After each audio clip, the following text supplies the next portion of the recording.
Alright guys, here we go. It's trial time. I slept terribly. So, I'm no more prepared for this case than I was when I left you all.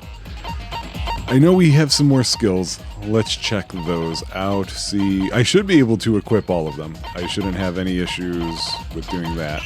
Oh, I have to, okay. So yeah. Yeah, now it's about just getting the skills themselves. Alright. Here we go. And less voice acting for me. I always love that.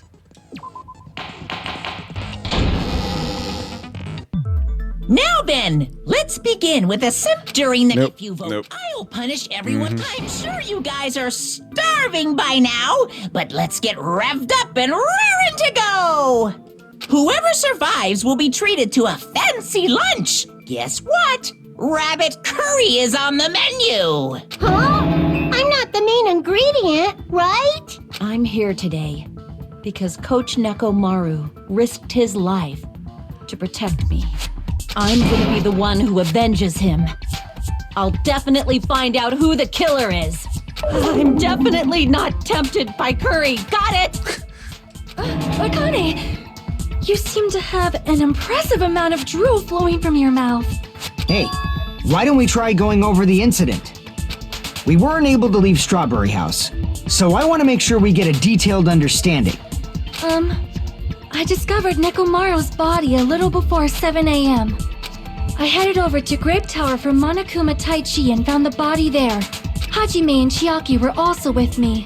Hajime was with Miss Sonia and Chiaki that early in the morning? Don't tell me you three were together since last night! Imbecile! I am not some woman with flexible legs. What? Of course you're not. You're much classier than that. With legs like those, I could probably do the splits real easy. What is happening? We just happened to run into each other on the first floor of Grape House and went to the tower together. And then, the three of us discovered Nekomaru's body. The body discovery announcement was made soon after. Akane heard that and rushed over. We heard the body discovery announcement too, from Strawberry House, obviously. As I recall, we found out the elevator was out of order, which left us stuck. So we decided to go to the tower for the time being and headed for Strawberry Hall. But someone even broke Strawberry Hall's door button. We couldn't go anywhere because of that. Thinking we should at least find some method to communicate, we set our sights on the lounge telephone. Forget these boring intros. Let's talk about the killer. Anyway, it's definitely someone from Strawberry House. That is where I think I left it off last night. What do you mean, definitely? There's no way a chick would kill someone so cruelly. So it must be one of you Strawberry House dudes. Although the fact that they're starting off with saying this tells me I'm wrong. One of you better hurry up and confess, or I'll break all of you in half! You're the cruelest one here! Now, enough with the lovers' quarrel. We need to think about this seriously.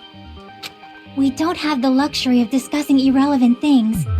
The incident this time has many questions. The incident notwithstanding, I also have many questions. Then let's start with something even Miss Sonia can understand. The weapon. Well, the weapon is obvious, right? Okay. What the heck, you guys? The weapon! You could totally tell just by looking.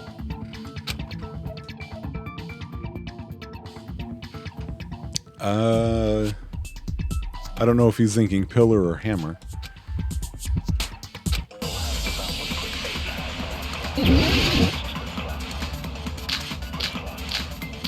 Yeah, pillar, and I think I saw the hammer somewhere there. That's a lot of bullets. I didn't think of the Guess we wire. should figure out the weapon first. The weapon was right there at the scene of the crime! That pillar, huh? No, the hammer! The killer used that hammer and beat the crap out of him! If it was unexpected, I suppose that is possible. That's right! It was a surprise beating! The weapon is decided! I think they want me Guess to we say should the figure out hammer. The weapon first. The weapon was right there at the scene of the crime. That pillar, huh? No, the hammer. Actually, the that killer was the used only that thing. hammer and beat the crap out of him. Yeah, there we go. Okay, cool. No, that's wrong.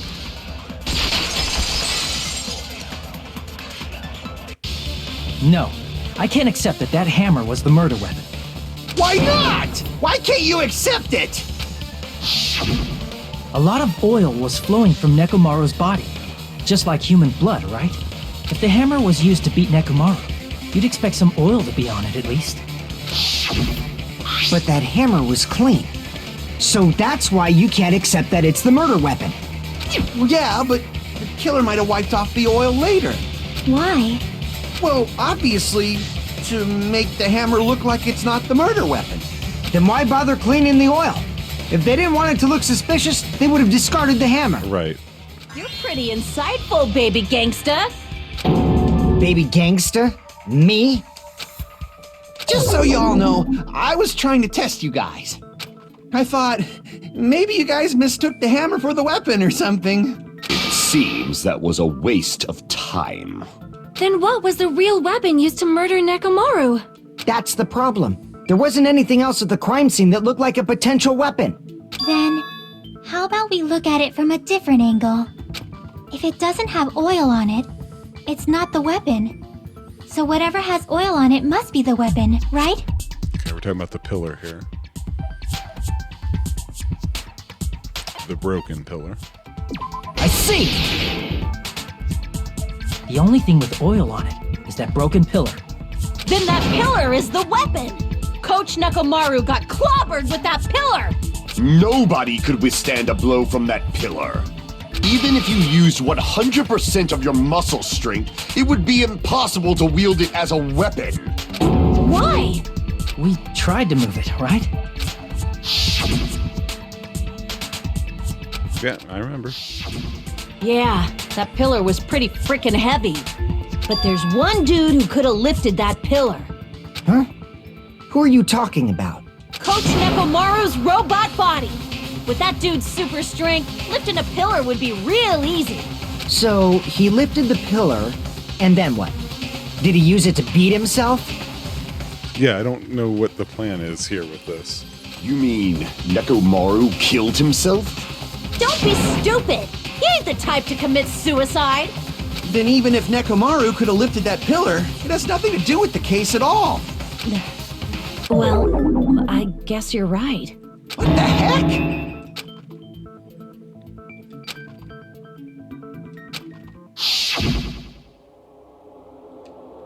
Yeah, no, I don't think it was a suicide. But that's a problem. If it's not the pillar, then there's no other weapon we can think of. There may be a way to use the pillar as a weapon without lifting it. Toppling it over is what I was thinking. Huh? For reals? Yes, for reals. I see. So my gut was right after all. All right, it's up to you, Sonia. Prove that pillar was the murder weapon. Understood. Then I shall give it my all. Sonia, here I go!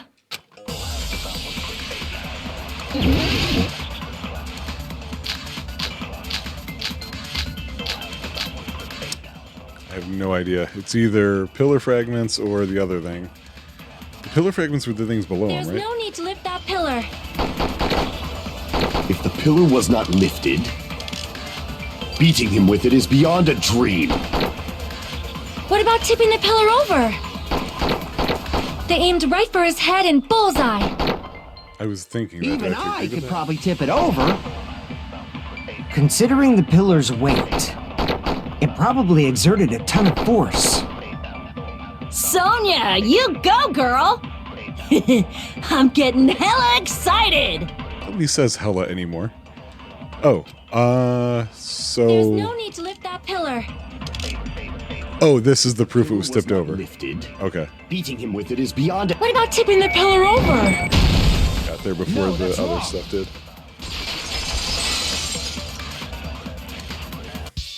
If Nekomaru was crushed by the pillar, then there should have been fragments on top of his body. Huh? Fragments?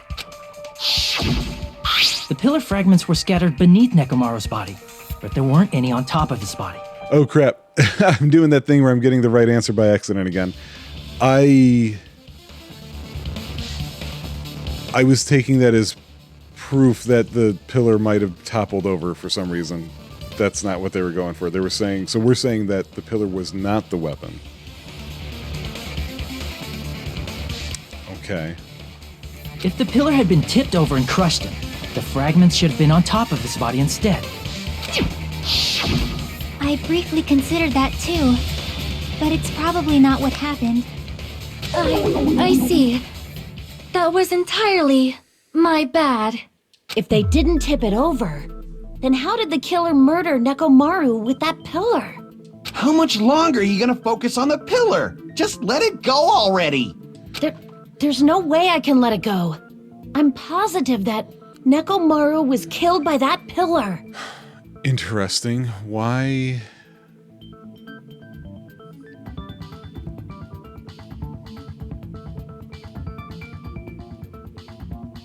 I just can't understand how. Why are you so certain about that? I just have a feeling. A feeling, huh? That's just your instincts. But we can't say for sure that that instinct is wrong, can we? There's another way to use that pillar to kill. You guys just haven't noticed it. I just noticed Mikan's crossed out with what looks like a band-aid. That matches Teruteru's fork and knife or whatever. There's another way to use the pillar to kill somebody.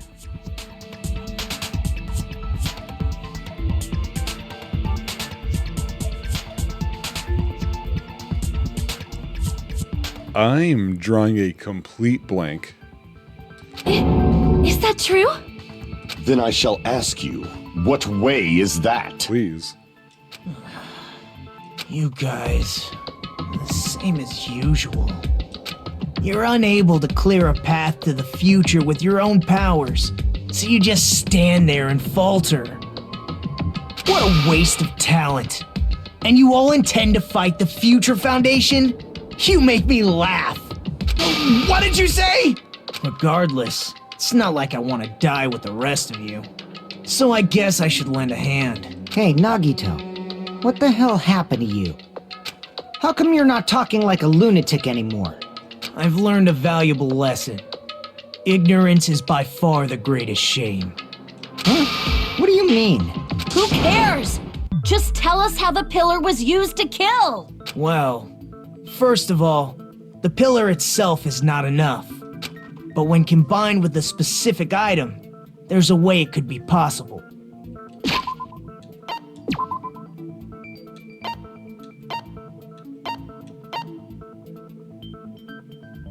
Well, that would still require toppling it over. I was thinking maybe somebody somehow hits this button, he, goes into sleep mode, falls forward or backwards or whatever, and then you topple it over him, but we were just saying that it wasn't tipped over. Like that.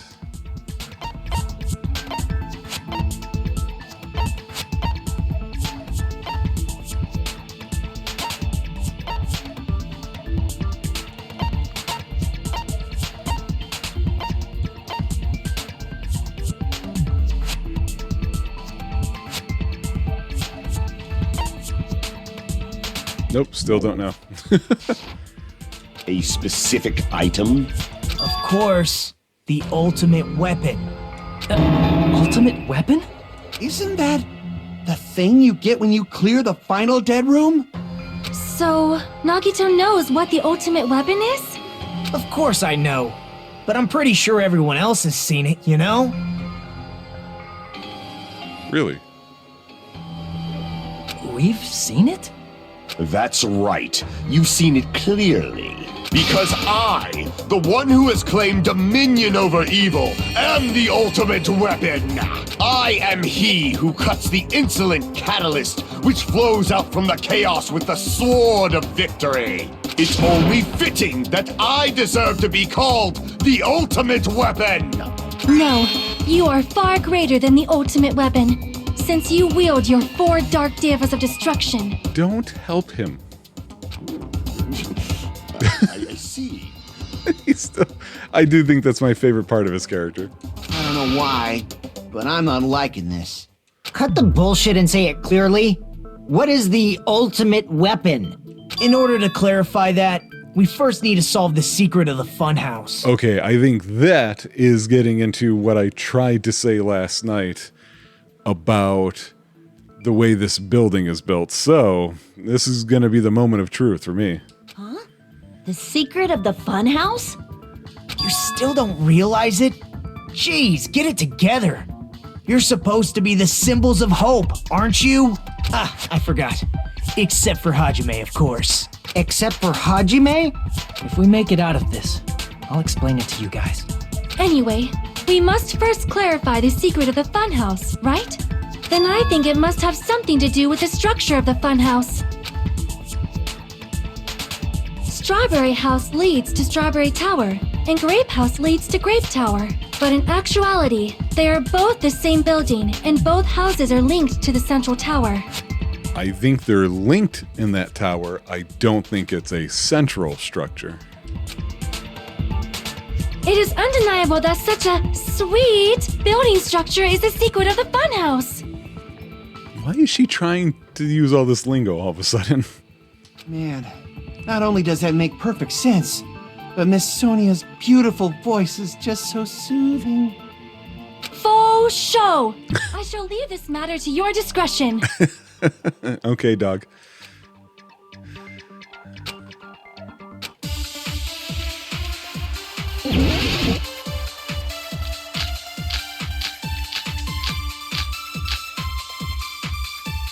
Wait, what is strange feeling in tower? Come on, let me open up the thing. In truth, Strawberry Tower and Grape Tower That.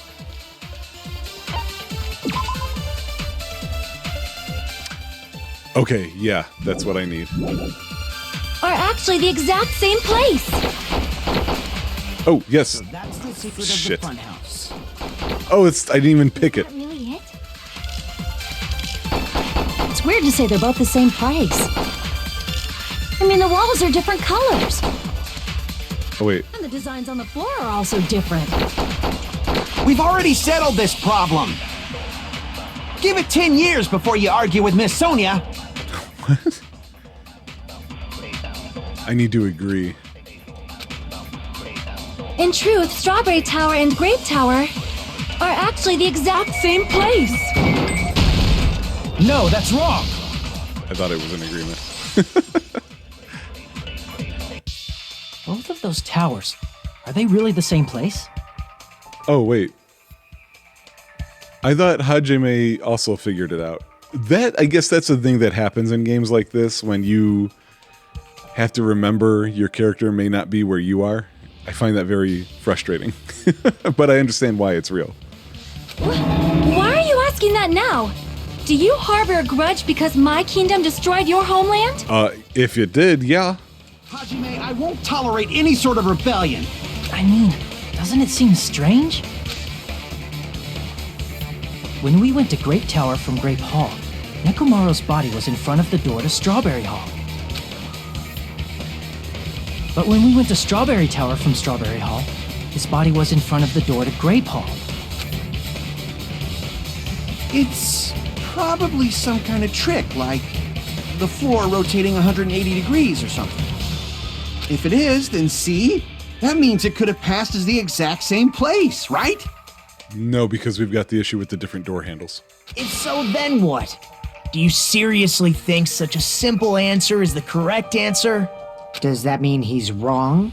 Oops, I guess I've said too much. If the floor didn't rotate, then that means we need to think about the structure of the building again. Bow down! Oh, no, she didn't. Then how about this? Somebody moved Nekomaru's body. No, it's got those sensors. Well, we were moving from Grape Tower to Strawberry Tower, but we should have all been together during that time. Even if they tried to move the body inside the tower. Then Monokuma did it. While we were moving, Monokuma quickly moved things around. Including the blood oil? But Nekomaru's body wasn't the only thing moved. Are you saying the broken pillar was moved too? If it is too heavy to carry, let them roll it. No, Just like if there's no bread, let them eat cake. I don't think you understand that line.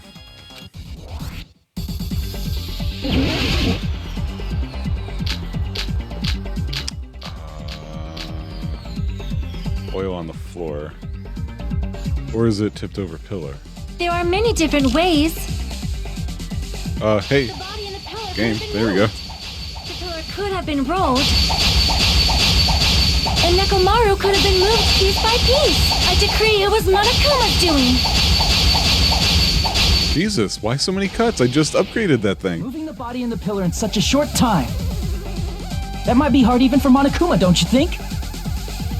It seems you have forgotten. Monokuma is surprisingly strong, wielding the power of the futuristic robo-bit, the pillar, the body, everything at the crime scene. Oh, gee. Which one was I on? Okay, good. I pressed so many buttons. Moving the body and pillar is possible, but it would have been impossible to move the oil on the floor. When the position of Nekomaru's body and the pillar changed, the oil surrounding his body moved too. Physically moving all of the oil like that is simply not possible, no matter how you look at it. Then it's impossible to think it was moved. I am terribly sorry. I cannot believe I got so fired up. You should be. It's all right. A fired up Miss Sonia is awesome to watch. So what really happened? Does that mean the two towers aren't the same building? We can't be certain of that either.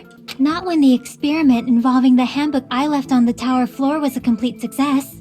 Yeah, the e-handbook was still there. That's why we thought the two towers were the same building. If they're not the same building or two different buildings, then what are they?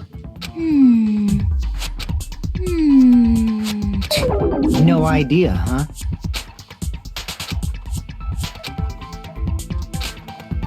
Hey, Nagito. I thought it would come to this. I knew my turn was coming up. Fine. I'll tell you guys a big hint that can help you solve the secret of the funhouse. Don't need it. I think I got it. Give us the answer, not a friggin' hint. But then it wouldn't mean anything. I need you guys to do this class trial properly. It's also important for me because it will help me determine something. Okay, interesting. But how do we know your hint is any good? It's suspicious that you're the only one who knows it. I have a good reason for that. The reason I'm the only one who knows it is because I was the only one who performed the appropriate action. The escape room. Life-threatening game. I see!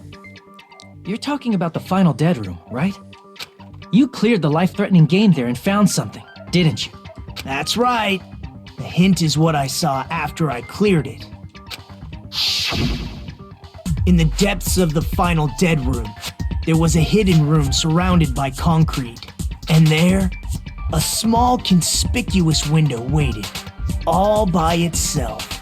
From that window, I saw some very strange scenery.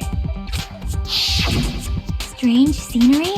Instead of explaining it, it might be faster just to show you.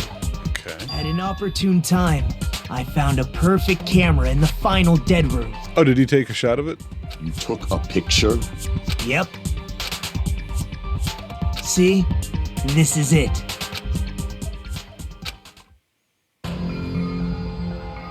Let me explain it to you again.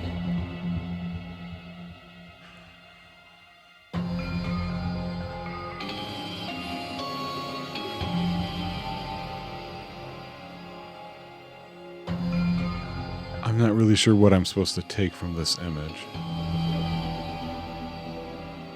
I took this picture on the first floor of Strawberry House.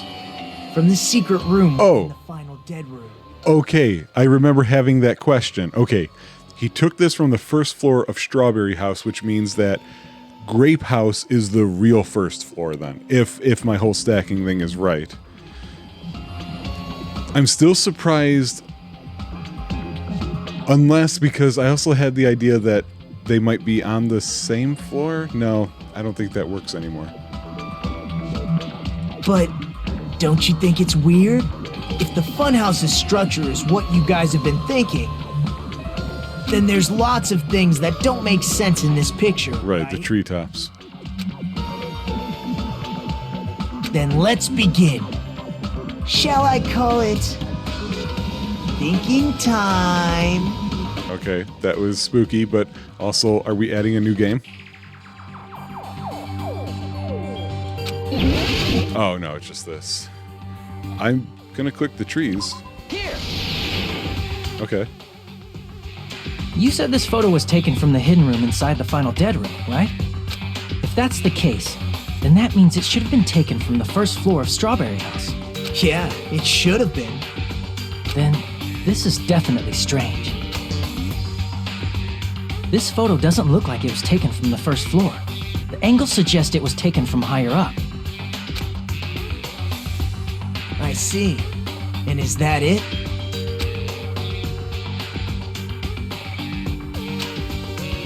Oh.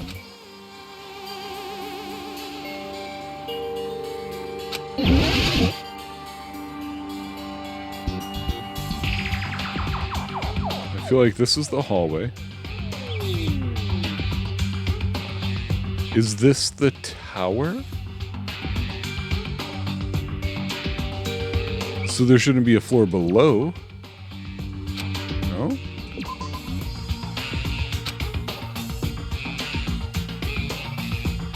Oh, Jackie said it's the tower, right? There's only one tower in the picture. That's what we've been thinking all along. Which means it's not unnatural at all, don't you agree? Crap!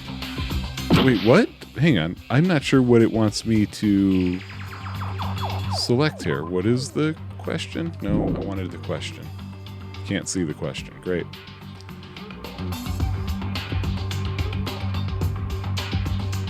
I don't...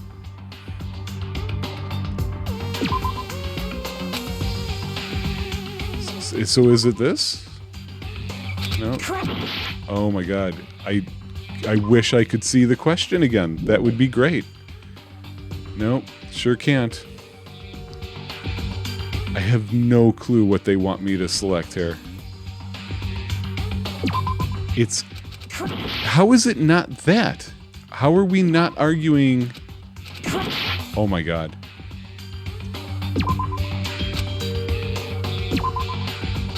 I have to just click around because I have no idea what they want.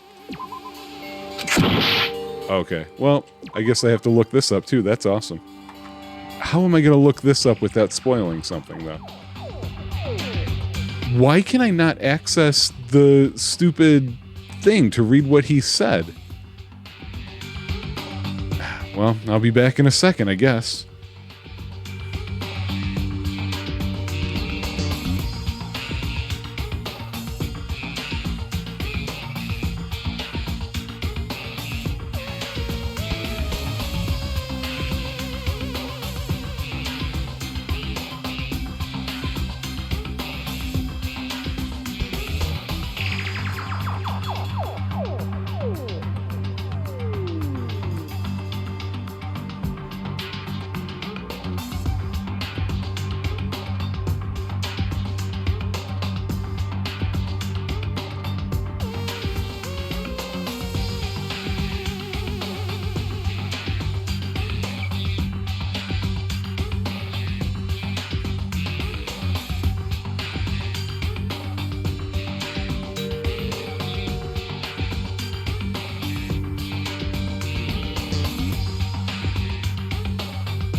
Okay, we're gonna try this again. It's saying to click the sky, which is what I thought I did already. Luckily, I found something that was spoiler-free. What was different than the other one that I selected?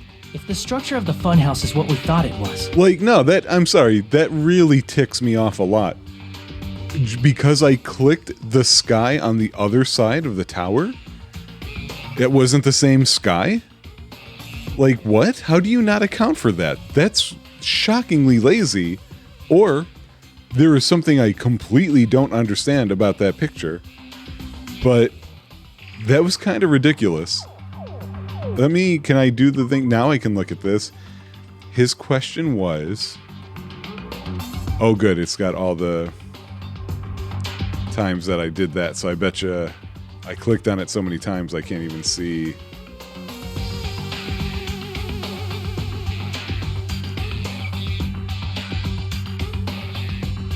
Okay, this is me.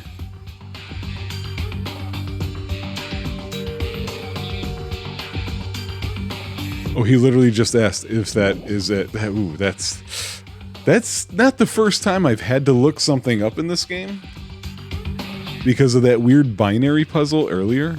And it's all in this chapter too, which is odd. Grape House and Strawberry House should link to the tower in the middle, which means if you're viewing the tower from Strawberry House, you should see Grape House behind it. But in this photo, I don't see anything behind the tower. No shadow, no shape, no Grape House at all. Right, and I should have only had to select the trees to point that out, which is the first thing I pointed out. Like, there was no reason to make you select two things. That's right. Good call. In summary, this is the truth contained in this photo. The first floor of Strawberry House is located in a high area, and Grape House is not behind the tower. It's not? Are you saying that Grape House is merely an illusion spell cast by Monokuma's cursed eye? From this point on, do your own thinking. Now that you've finally met the same requirements as me, if you guys are truly symbols of hope, you can easily solve a simple mystery like this. It might be possible for Hajime to solve it too, even though he's just a normal high school student. Despite the fact that you don't have a real talent, you already know about the other clue. I'm not sure which one he's talking about.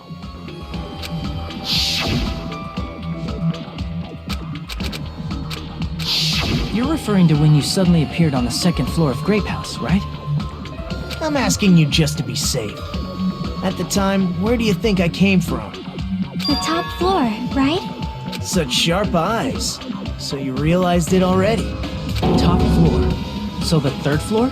But the Monokuma Archive should be the only room on the third floor of Grape House. What does it mean? So wait, was I right? Are they actually on the same floor? Stop talking to yourself, Hajime. Let's go. Oh, this one. Okay. Well, I did upgrade this, so let's see how it goes.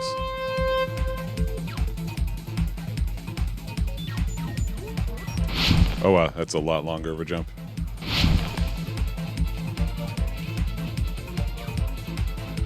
Yep, definitely seems to be turning better. Oh, hey. Okay. Okay.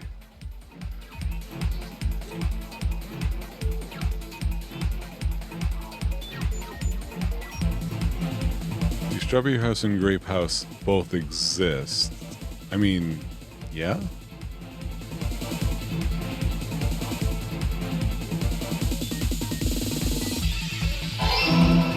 That was a strange question.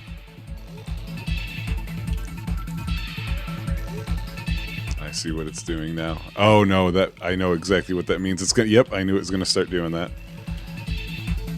Patterns. Oof.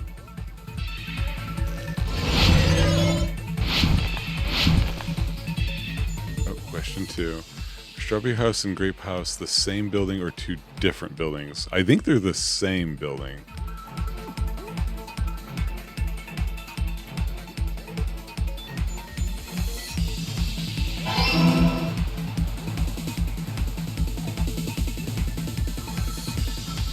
Oh, crap. Boy. Oh, man.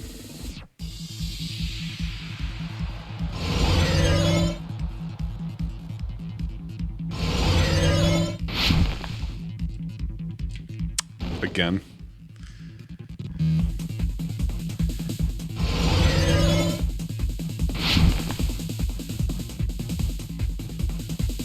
Okay, how are they positioned with each other?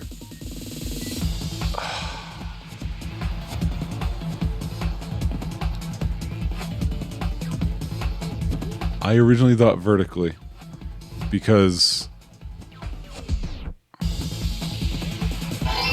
yeah, that has to be right.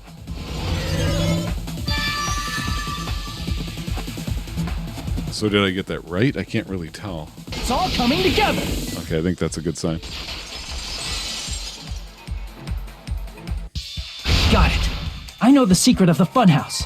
Then let me hear it. What kind of answer will you give, I wonder? In the picture Nagito took from Strawberry House, I didn't see Grape House at all. So where did Grape House go? There was only one possibility. It was in a position where it couldn't be seen from Strawberry House.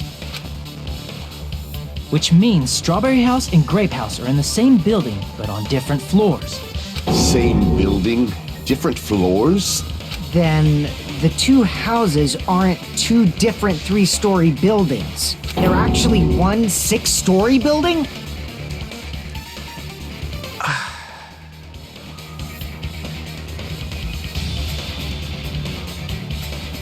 Yes.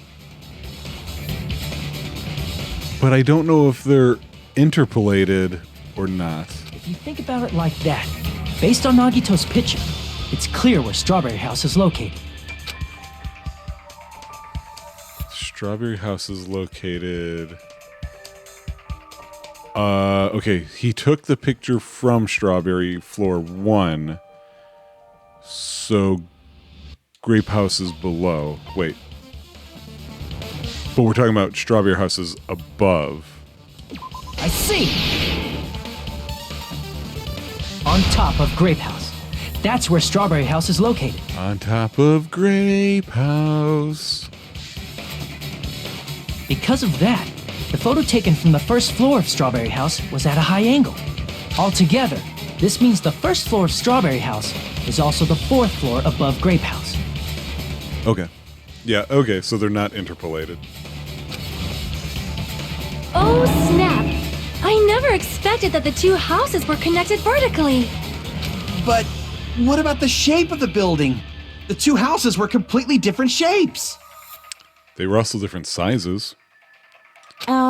Strawberry House is 4-sided, and Grape House is 6-sided, right?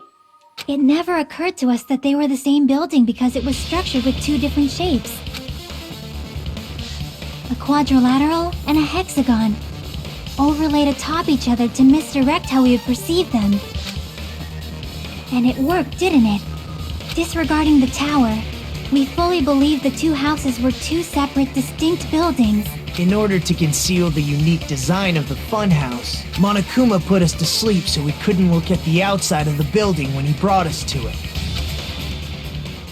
You've just been Kuma'd! That's not a phrase. Don't you think a building full of so many surprises totally deserves to be called a fun house? Then it's true? The building was really like that? That's right! Those two houses exist on different floors in the same building! Constructing a building like that on your own without my knowledge? How horrible! Then what about the towers? Are they arranged vertically just like the houses? Yeah, Strawberry Tower and Grape Tower should have also been different floors inside the same building. Okay, this is going to get to the elevator situation, I think. Just like Strawberry House was on top of Grape House.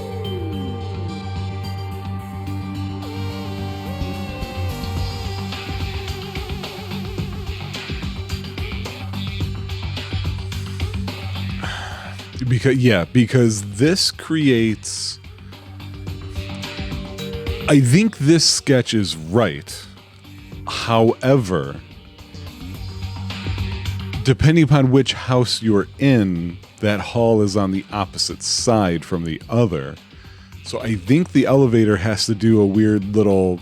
I think that's where the 180 degrees came from. Strawberry Tower was also on top of Grape Tower. However, if they're different floors within the same building, why was Nekomaru's body in both places? Because that was an elevator. Aw, your precious hammies don't know? But it's so simple. Alrighty then. I'll be the one who solves this mystery in a flash. Please watch me, Miss Sonia. Oh, I see. Do whatever you like. Totally not interested. I'll definitely make her watch me. I'm gonna stand out till she notices me. Something looks different about Pekko's thing as well, I just noticed. I have no idea. I'm gonna solve this mystery in a flash. Hurry up, dumbass! One of the bodies in one of the towers was actually a dummy. What? No. You mean a fake body? Nekomaru died with a mechanical body. It should be possible to construct a dummy from spare parts. You're magnificent, Gundam! No fair! You totally stole my spotlight! So which one was the fake body? No, I think Shut up! I need Just this. pick one of them. It's definitely not a dummy. I'm gonna solve this mystery. Then hurry up, dummy! One of the bodies in one of the was actually a dummy. That's the one. No, that's wrong!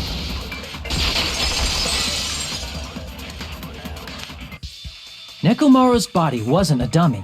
That can be proven by Kazuichi's account. Yep. Me? Remember? When we moved from Grape Tower to Strawberry Tower, we thought the body had moved. And that's when you said...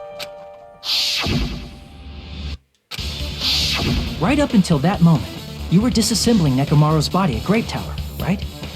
The killer couldn't have known how you'd take apart his body, so they couldn't have built a dummy. Unless Kazuichi was the one who built the dummy, then it would be a different story.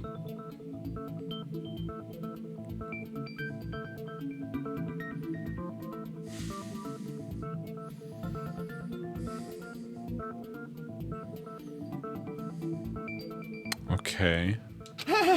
Miss Sonia, that's a pretty harsh joke. You are joking, right? It's alright. Kazuichi is not the killer. If he was, he wouldn't have fixed the elevator or the button in Strawberry Hollow. It'd be much more convenient for the killer if it stayed broken. I see. That is disappointing. I'm even more disappointed. However, even if Nekomaru's body wasn't a dummy, it's meaningless if we don't have the important answer. The reason Nekomaru's body was in both towers, even though it was supposed to be on different floors. Maybe it was simply moved? The body moved to a different floor? Yes, I think so. You can't think of a device like that? A device that moves things to different floors in the same building? A device that we've said the name of like 85 times so far?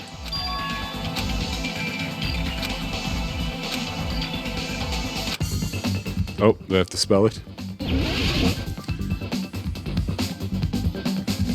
Okay. Elevator. Okay, so it should fit. I'm going with elevator.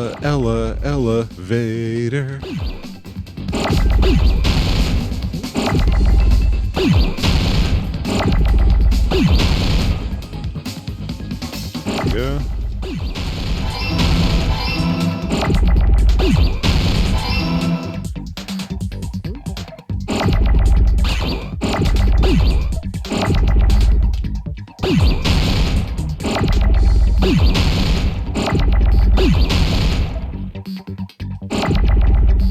Say you couldn't give me enough of these earlier.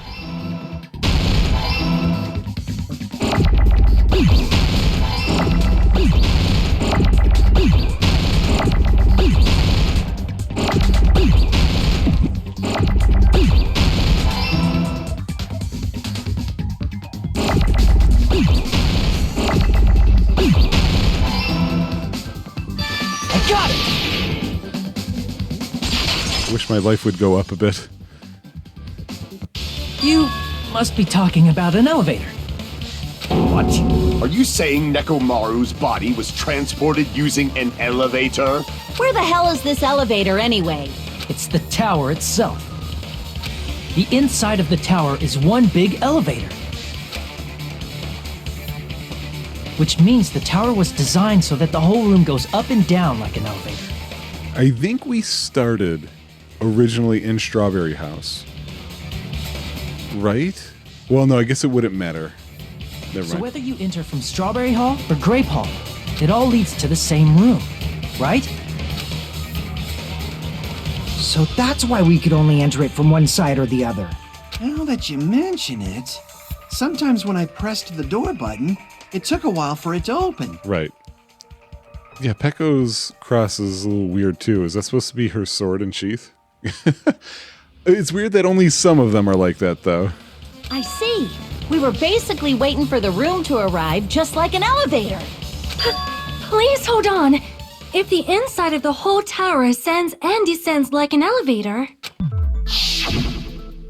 then why is there a picture of a strawberry on the far back door when you enter from Grape Tower? To confuse us. And a picture of a grape on the far back door when you enter from Strawberry Tower? Because everybody loves grapes.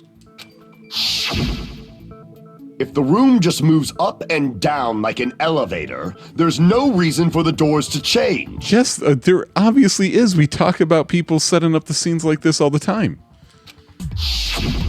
Plus, after the incident, the far back door in Grape Tower had chains wrapped around it, right? Right, because it's an actual exit. But when we entered Strawberry Tower, those chains were gone. And the doorknob was broken. Not just that, but if I remember correctly, even the doorknob was broken off. There are too many strange things. Was that tower really an elevator? When you see people and things, make sure you focus on the good parts instead of the bad. What? What did you say? Right. So, let's put aside what's changed and focus our attention on what hasn't. Okay. Why do we have to do that? It's fine. Come on. What does everything that hasn't changed have in common? I do not understand this question.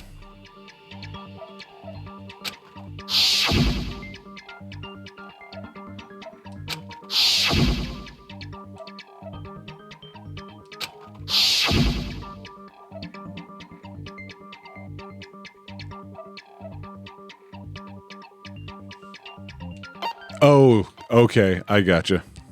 So the wall stuff, aka the door, has changed. The things on the floor have not. Okay. I see. Is it safe to say that all the items on the floor didn't change? And? And? Therefore, it's the platform.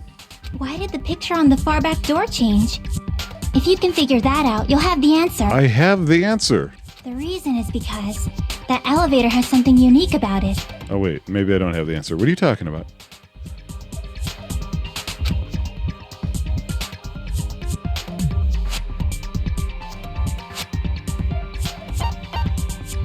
Yeah, I did have the answer. It's this. So that's it. The elevator was designed so only the floor moved. Only the floor moved? Which means the whole room wasn't an elevator, only the floor was. That's why we saw different doors in each tower. Oh, wait a second.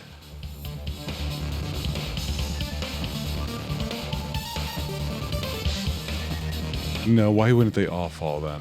Never mind.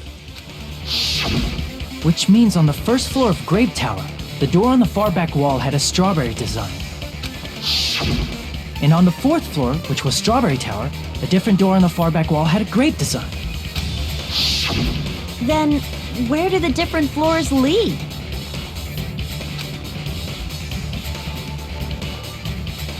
What do you mean? I want to say they lead outside, but they're probably just for show.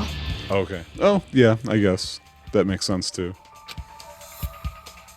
Just for show. Why was something like that necessary? So we'd falsely believe that the doors were connected to where their picture signified. It was actually very effective. Because of that, we totally misunderstood the building's structure. Here's what's really ironic about all of this, though.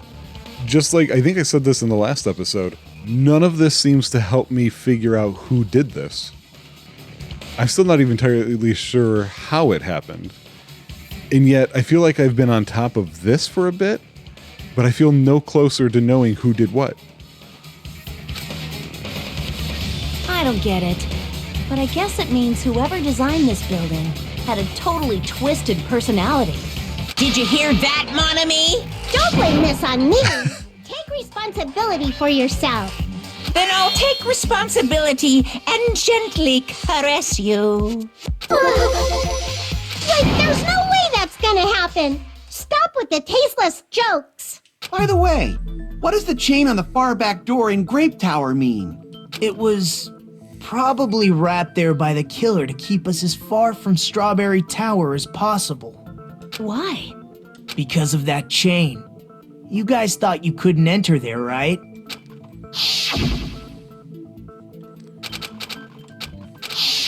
The killer destroyed the Strawberry Hall button, so we'd stay away from Strawberry Tower.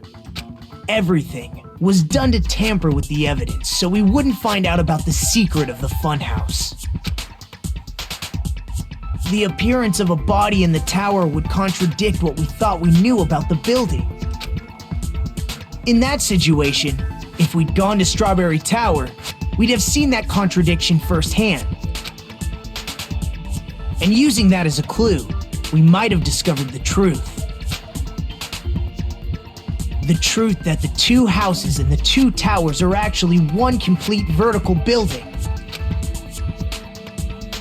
The killer wanted to keep us from learning that. That's why they made us stay away from Strawberry Tower. They destroyed the button and wrapped a chain around the door just for that? How did they even figure this out? Would it really have inconvenienced the killer if we learned the true structure of the building? That's where I've been trying to go in my head, and I can't figure that out. It would have been a major inconvenience. After all, this funhouse is strongly connected to the ultimate weapon that killed Nekomaru. Hold on. You're progressing much too quickly. There's still a contradiction concerning the building structure. What a pain. It's fine already. Gundam, please proceed. You said earlier that Strawberry House and Grape House are connected vertically, right? If so, how does the contact elevator supposedly transport us from one house to the other? Is this about the sides? If that elevator moves vertically, then when your back is facing the elevator, both towers should be on the same side. Nope, I think I know this already. But does this reflect reality? Inside Grape House, Grape Hall is on your right when your back is to the elevator. And inside Strawberry House, Strawberry Hall is on your left when your back is to the elevator. Which means the houses are on exact opposite sides of the tower. Answer me, fiend! What does this mean? What does this mean?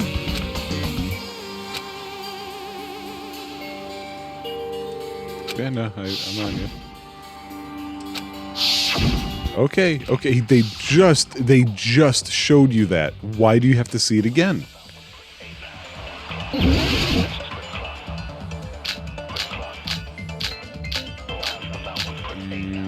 Let me see what these accounts are.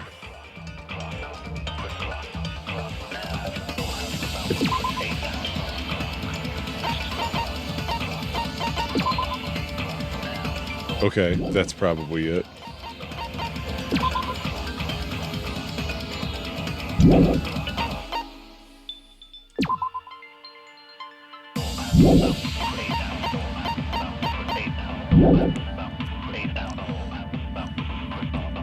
The elevator should move. Vertically, not horizontally. However, Oh, that was it. If the contact elevator is behind you, The towers are in opposite directions. Which means your reasoning. It's clearly contradictory.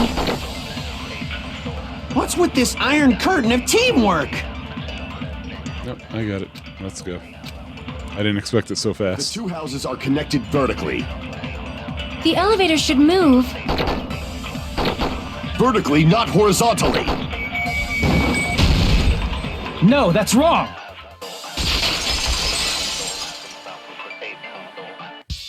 The elevator wasn't just moving vertically. Isn't that right, Kazuichi? Huh? Me? Wait.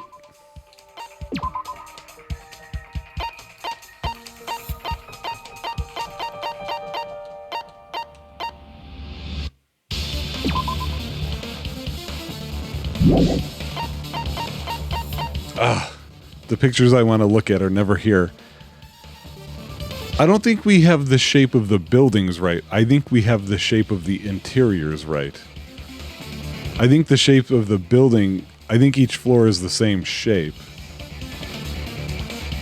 I think they're all hexagons.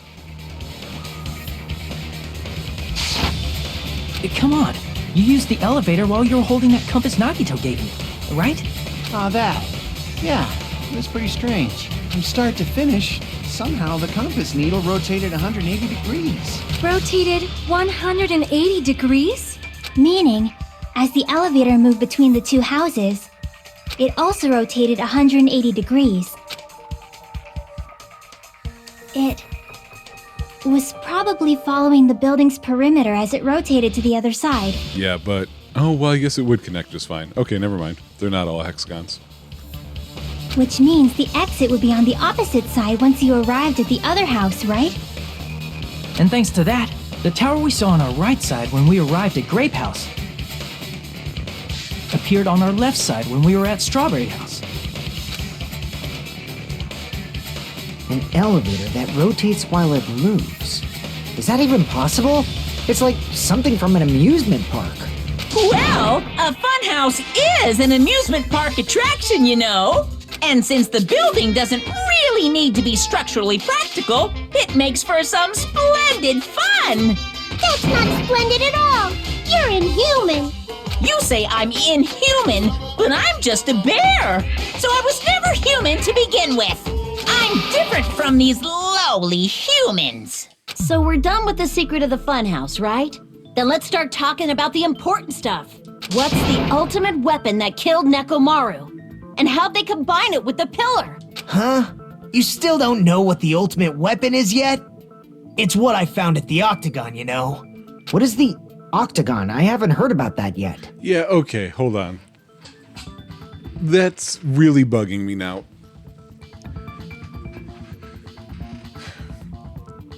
Octagon is 8 sides.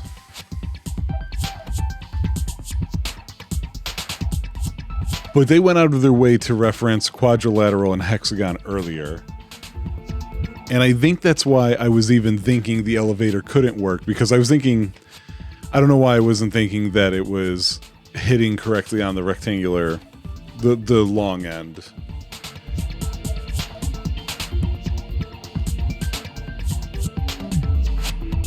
Is the building a stack of octagons?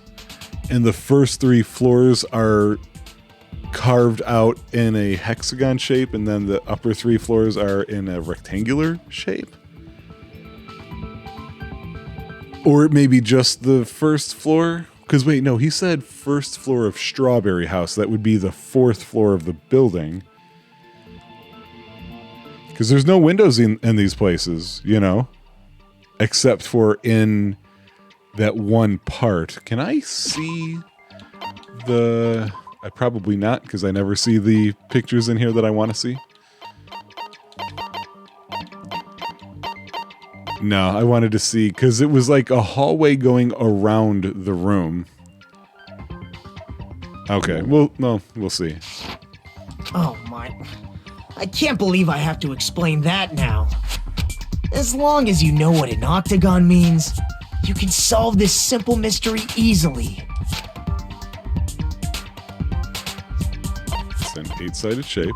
I see. If I recall, an octagon is a shape with 8 sides, right? I didn't expect you to know that. For a substitute reserve course student, you're quite knowledgeable. I'm about to substitute your ass with my foot. How's that sound? You might have some reservations about that. I guess I should continue listening.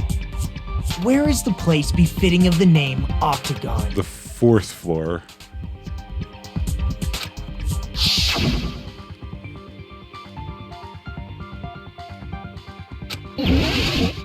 Or, well...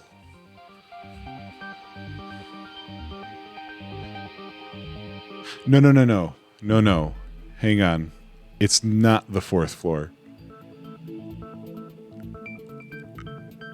It's this one. That's where the hatch led to?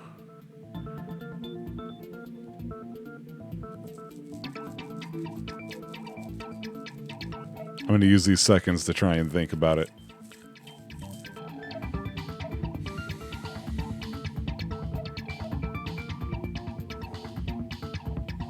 No, it has to be... Oh, it has to be over here. It has to be on the outside. Here! You're talking about the secret room surrounded by concrete in the depths of the final dead room. Why is that place the octagon? You know how the 4-sided strawberry house is on top of the 6-sided grape house? If you cut a 4-sided shape out of a 6-sided one, you get 8 edges. It becomes an 8-sided shape.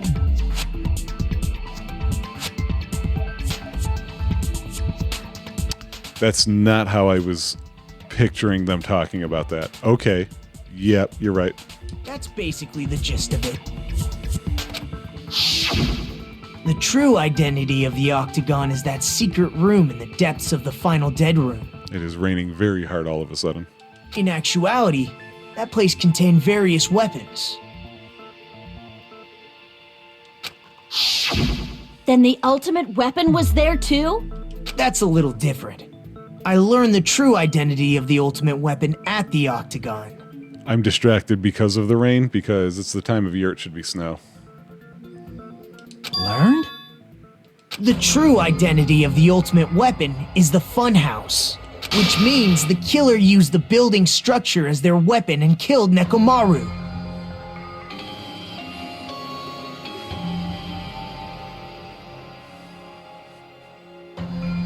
I don't understand that statement. Like me, the killer probably realized the secret of the funhouse from the scenery, and then thought of a way to kill making use of the building structure. The funhouse itself is the weapon, so they killed using the building structure? That's why the killer tried to keep us from learning the mystery of the building. But more importantly, using the building itself as a weapon? Such a spectacular crime. It truly deserves to be called the ultimate weapon.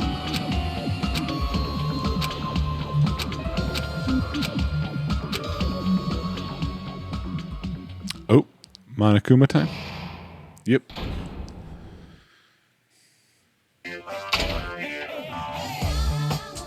Hiya! Why, hello there. I thought of a new bad word to call Monami. I can already tell I won't be pleased by this. Then let me say it right away. I'm already used to insults and slander. There's no way I'll get hurt by a mere word. Flatly? It's stupid, fat, and what? Ugly. Okay, of course. The perfect jet stream attack.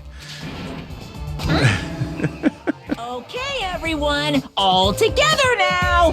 Monami is a serious Stu-Fatly. Oh, snap.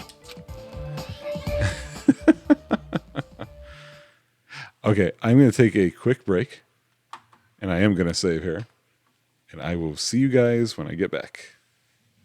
All right, we're back. Hello. I hope your day is well. I'm trying to force myself to be more energetic, or else my mental state won't be able to keep up. I hear you. My heart's thumping like crazy. I might as well have a laid-back so what attitude and go ahead with high energy. Yeehaw! But be careful that your batteries don't run out for various reasons. And just like I say each time, don't forget to save frequently.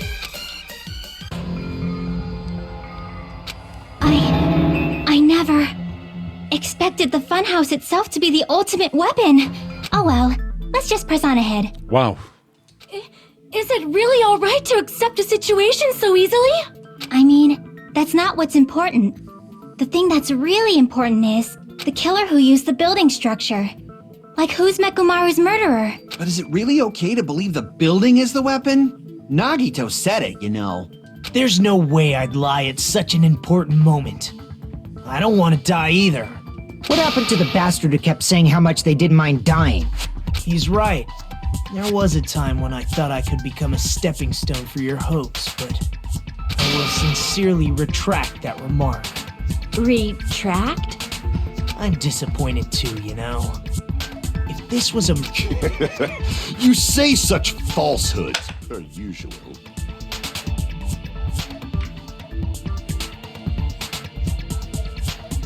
Alright, my bad. I dropped my controller, and that caused me to skip some of that.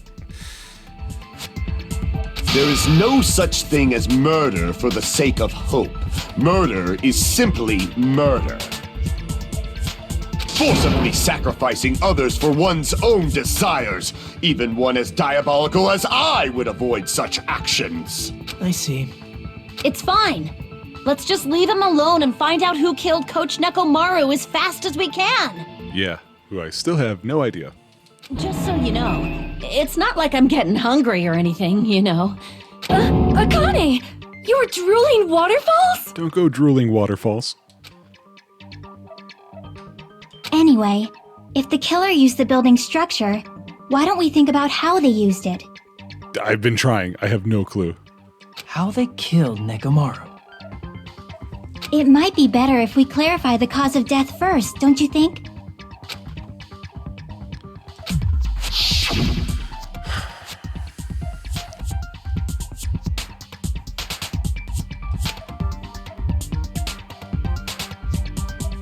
Right.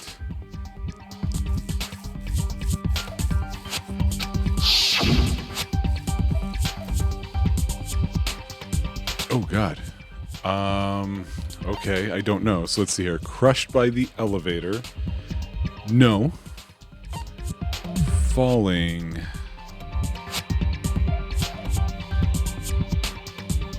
Maybe. Didn't Fuyuhiko see him?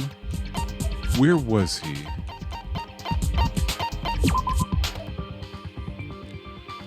First floor of Strawberry House, which is really the fourth floor.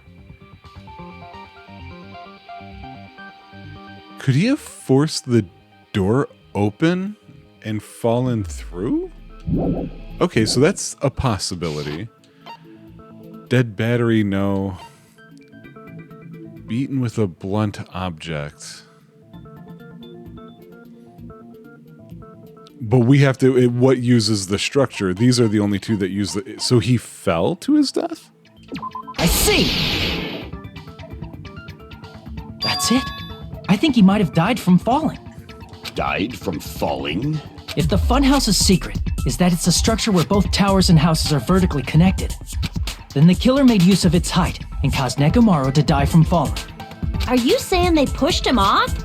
Where'd they push him off from? That I don't know yet. Don't just make things up when you don't know the method. Where in that building would you even be able to push someone off in the first place? It might be possible in the tower. Right. You could push him off the fourth floor when the elevator is on the first floor. Did you forget how the elevator functions? When it's on the first floor, the door on the fourth floor won't open. Right. Saying he died from falling is truly incorrect. You should burn in the flames of hell. Wow. But my gut is going crazy right now. That would answer the sound.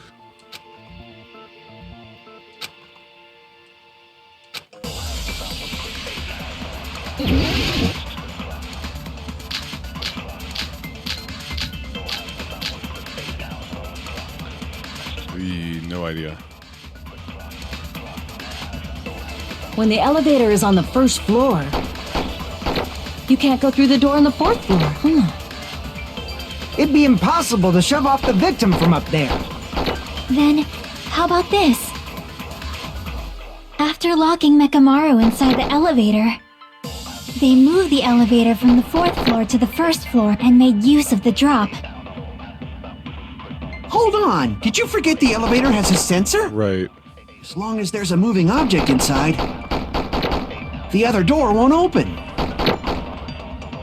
Which means the elevator wouldn't have moved either. That must be the threshold of that elevator.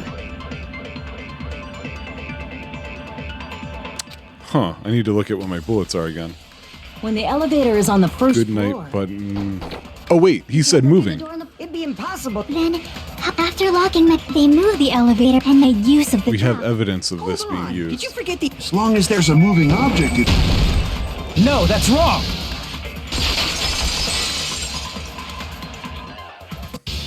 That sensor should only work if something is moving.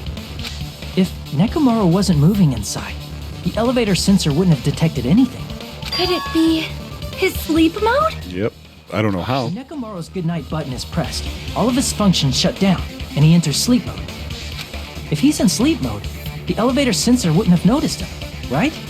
I see. So that's how... However, even if they moved the elevator in that manner, Nekomaru would have just moved along with it. There would have been no drop for him to fall and die from, yes? That's what I was about to explain before Kazuichi interrupted me. Silence, pest. Now you're calling me a pest? A way to create the drop inside the elevator while Nekomaru is still in it. I don't know how you create a...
Oh.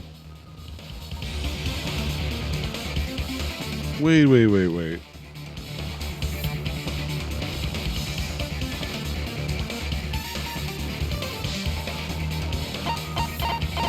Oh, excuse me, controller. Can you not do that? Thanks. He fell and hit his head on the pillar because his leg was attached to the wire, which was attached to... Where the hell did it go? The doorknob? What was the question?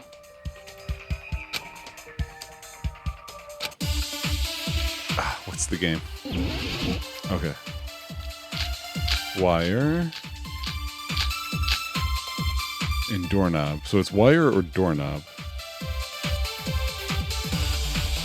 If you arrange it a certain way, you can cause the drop within the elevator. Right. So you're telling us all to think about the arrangement, right? That arrangement is... The hammer is suspicious. What? Isn't it about time we went over the pillar again? Oh. What about the oil on the floor?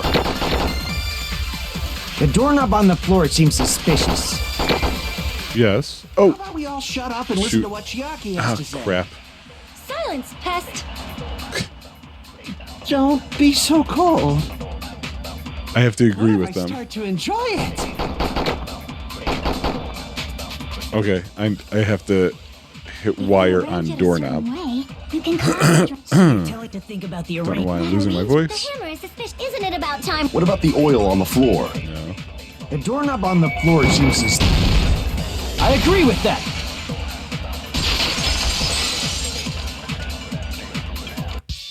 Didn't the doorknob have scrape marks on it? That might have been where it got scraped by the wire.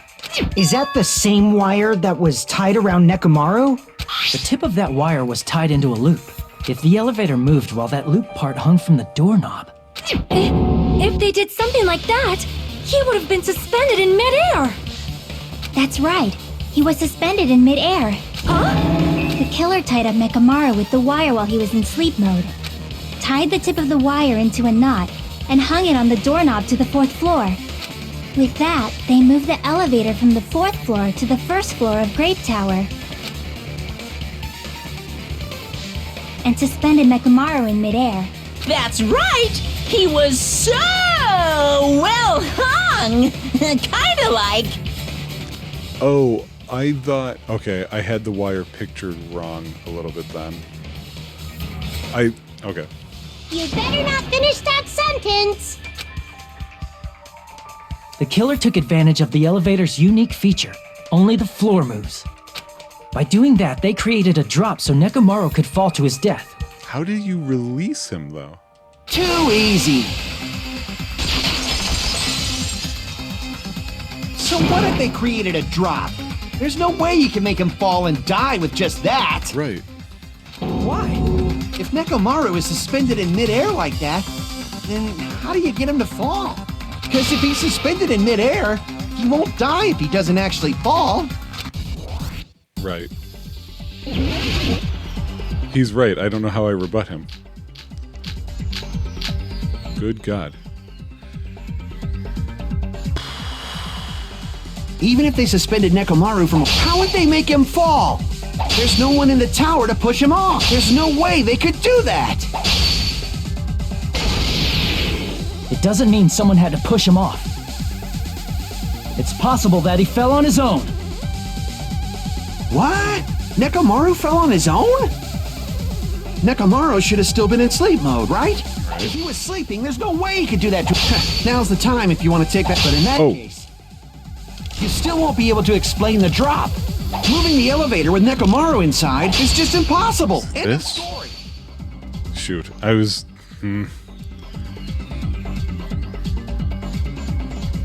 Did he say the clock wakes him up? What? I know he had Nekomaru fell on his own? He had a timer. Nekomaru should have still been in sleep mode, right? Allow me to cut through those Okay, words. good. Phew. What do you think would happen if Nekomaru woke up while he was suspended upside down in midair? What are you saying? Like, how would he even wake up? He has an alarm inside his body. As long as it was armed, it would have deactivated his sleep mode. Which means the killer set the alarm before they suspended Nekomaru. If you woke up from an alarm and realized you were hanging upside down and had no clue why, if something like that happened to you, you would start panicking a lot, right? Instinctively, your body would start moving. Nekomaru probably did exactly that. And then, in order to make him fall from the force he was generating, the wire was hung on the tip of the doorknob so it would easily slip off. In actuality, the scrape marks caused by the wire were near the tip of the doorknob, right? But Nekomaru didn't fall because the wire came off, right? He fell because the entire doorknob came off. Right. When Nekomaru awoke, he must have struggled much more than expected, which caused the doorknob to break off. Was that unexpected for the killer too?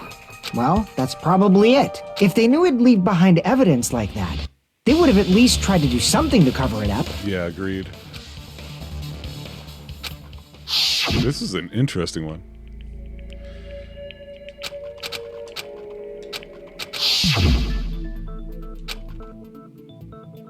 I see.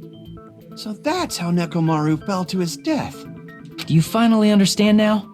Yeah. It appears it's just as Miss Sonia said.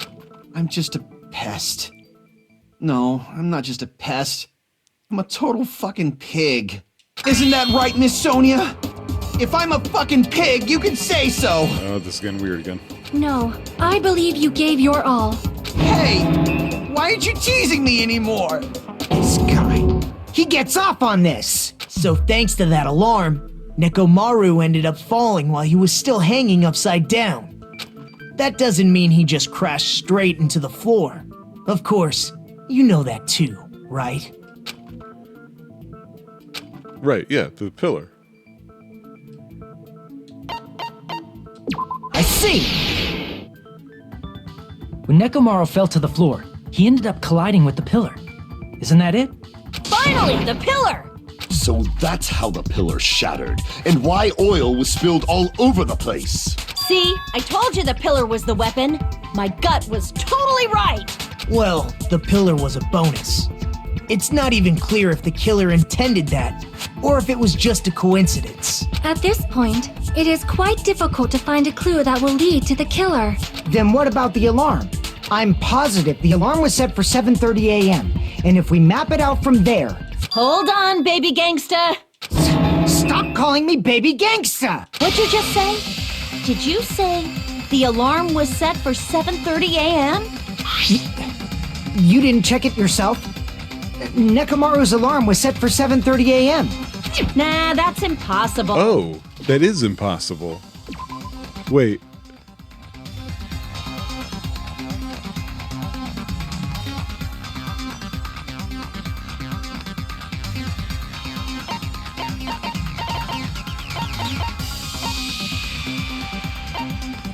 Are we saying... Hang on, let me follow with them.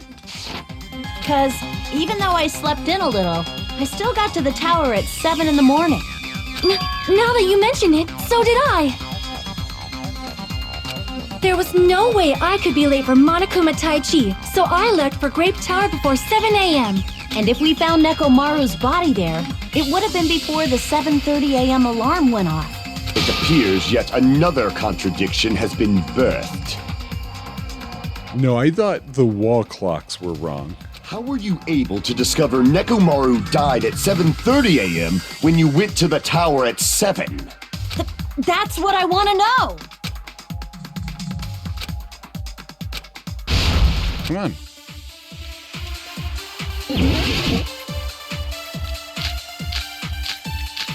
Wall clock. Oh, it's going to be wall or radio clock. It's not going to be good night button. We headed for Grape Tower. Before 7 a.m., I am certain. But the alarm inside Nekomaru's chest was set for 7:30 a.m. Nekomaru died because of that alarm, right? His time of death and the time the body was discovered. One of those must be an illusion. The killer probably did some tampering. They probably messed with the clock inside Nekomaru's chest. That's gotta be it! No. Oh, wait. Should I have shot it at that one? We headed for Grape Tower before 7 a.m. But the alarm inside was set for 7. Nekomaru died. His time of death and one of those must... The killer probably did some... They probably messed with the clock inside Nekomaru's chest. Oh, you crap ass. What?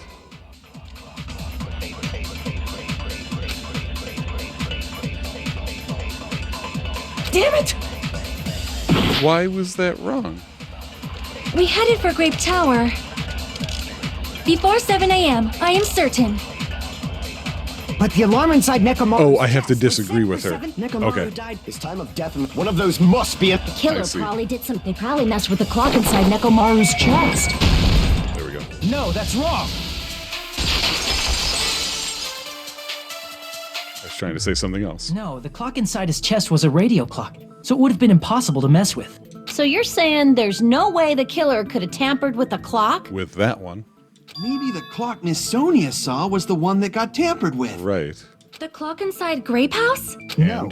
I checked all the clocks inside the funhouse. Right, it's the same building. We just learned all this. Oh, that's what I asked you to do. So you really listened to me and checked all the clocks. And because of that, I can confidently declare that all the clocks had the same time displayed. If there's no possibility that the time was tampered with, then we must doubt that human's testimony. Please believe me, we are not lying. Then maybe it's a misunderstanding? I never misunderstand. I'll crush you into dog food.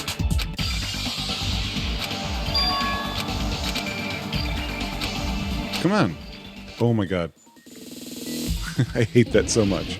Oh good, this one. Am I closer to the screen all of a sudden? Oh. Oh good. A narrower path. That's what we needed.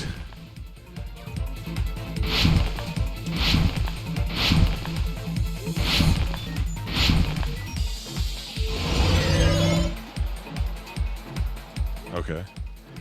What did Hajime and the others misunderstand? We misunderstood what time it was. Oh, there's... Oh, wait, how do I...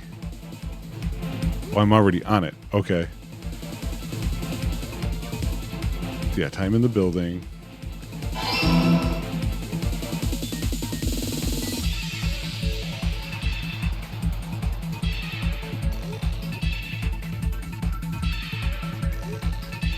What? Jesus. Developers, you're a bunch of jerks. Okay. Which clock was tampered with? The ones in the building. So wait, blue. Okay.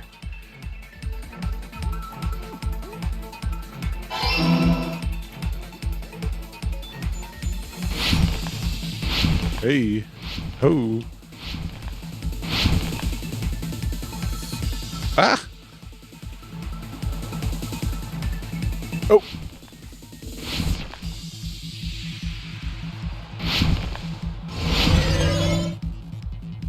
Okay. Which house had the wrong time? They both did. Where's blue? Here we go.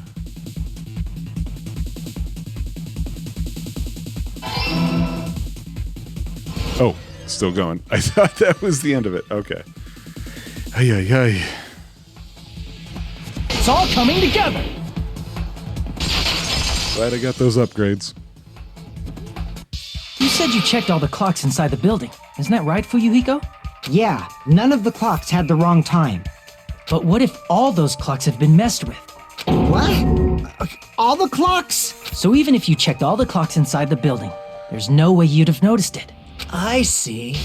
So the killer messed with the time inside the whole building by changing all the clocks. So that's what it was. There's no way I would have noticed that. This is truly fantastic! Now's not the time to be pleased. More importantly, how much was the time off?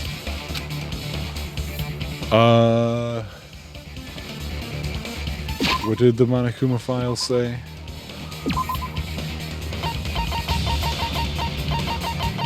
Oh, it didn't.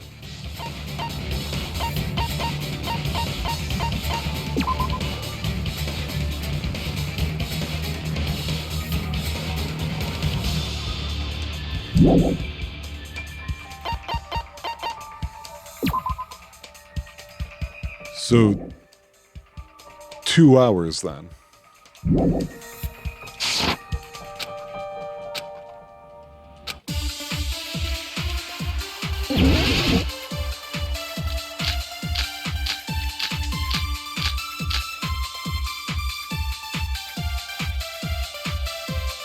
Wait, I don't know with how it's any of those.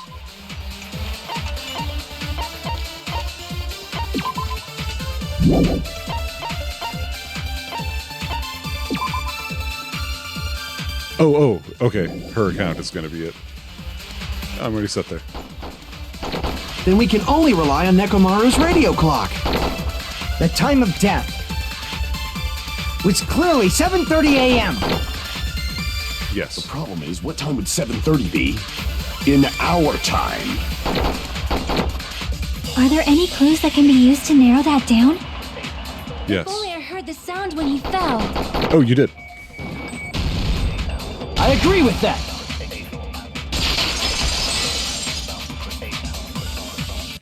That's right. We should have heard the sound he made when he fell. Wasn't it that rumbling noise?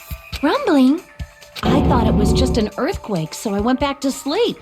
Was that the sound from when Nekomaru fell? Well, a huge body fell from the 4th floor to the 1st, and the pillar fell with it. It's obvious we'd hear the impact sound. We heard that noise too. It was when we were gathered at the Strawberry House Lounge. What is it, Sonia? Oh, well. That sound everyone heard? I did not hear it at all. You were in one of the nice rooms, weren't you? Huh? You probably didn't hear it because you were sleeping. I could not sleep at all. I was awake the whole night with hunger pangs. There's nothing to worry about. What's important is that rumbling noise anyway. If we use that rumbling sound as a reference, we might be able to figure out how much our time was off. I already figured it out without relying on the rumbling. I heard that sound probably around 5:30 in the morning. Huh? You can tell? I instantly woke up and left my room. And that's when I saw the clock in the lounge. Excellent work, Akane! Yeah, 2 hours off. I answered this 5 minutes ago, guys. Nekomaru's alarm went off at 7:30, and if we heard the sound of his impact at 5:30, Oh, and this lines up with us missing... time was off by 2 hours. Right, and nobody showed up to the class. 2 hours? That much? We were starving pretty badly. There's no way we would have noticed. Plus, the funhouse has no windows. And there weren't any Monokuma announcements either. However, for what reason did the killer alter our perception of time?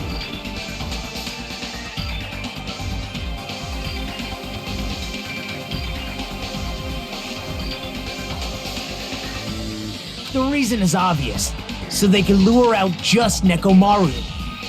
Okay, I didn't think about that. That makes sense. Well, wait. Okay, so yeah, I guess he would have just been able to know. Okay, yeah. If you messed with the clocks and used a specific thing, you definitely get Nekomaru to the tower alone, right? From there, the killer's plan was a splendid success. That's all it means.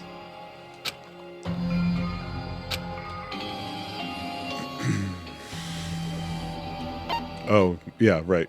That's why he would be moving that way. I see. That's it. The killer made use of the Monokuma Tai Chi activity in the morning. How did they use it? We were required to go to Great Tower every morning at 7 a.m. for that activity, right? But if they mess with all the clocks inside the building, what would that do to us? We wouldn't be able to attend on time, but that wouldn't affect Nekomaru. His radio clock had the exact time. That's right. In doing so, the killer was able to lure him to the tower by himself at the precise time. Then, when I witnessed Nekomaru early in the morning... If I recall, you witnessed Nekomaru around 5 a.m. And if that time was also 2 hours off, it should have been 7 a.m. Yeah, that's pretty much it. At that time, he was heading over to Monokuma Tai Chi, right on schedule. Okay. I see. Now that I think about it, I realize what Monokuma meant when he said those words. Yes, yes. Oh, Too early. He didn't even ask you yet. yeah. When you said everyone, you were including us, right? We thought we came to the tower on time, but in truth, it was way past the meeting time. Aw, jeez! That's, well, how should I put it? What was it? You know, tripping over a foot, or something like that. Excuse me? Are you talking about tripping over someone else's fault? Wrong! Too bad! Liar! I'm right! That's not it! It's incorrect! I've never heard of it. That's definitely the correct answer. You always get so stubborn like this. Let's just ignore the peanut gallery. Now that we've found out how the killer lured Nekomaru, the number of suspects has drastically decreased. Hey, Why would that decrease the number of suspects? Don't be a friggin' liar! You'll know I'm not lying when you listen to what Fuyuhiko's going to say next. Huh? What the hell do you mean? You witnessed Nekomaru going toward the tower. Did something else happen after that? The clock went off. Are you talking about that alarm? Alarm? A little while after I witnessed Nekomaru, the clock in the Strawberry House lounge started going off. Plus, it was just before that rumbling sound occurred. That's it. So that's what it is. If Nekomaru died when the rumble happened, then whoever doesn't have an alibi at the time is the prime suspect. Really? Was there anyone who didn't have an alibi at that time? I remember now. The sound was so loud I couldn't help bolting from my room. But there was one guy who never left the lounge. We were both on the same floor. It's pretty weird that bastard never came out of his guest room. Which means that person does not have an alibi for when Nekomaru fell? Who is it? Who's the bastard? Wait, are they talking about Nagito? Because we got the 3 accounts from Kaz Gundam and Fuyuhiko. I don't think he did it, though.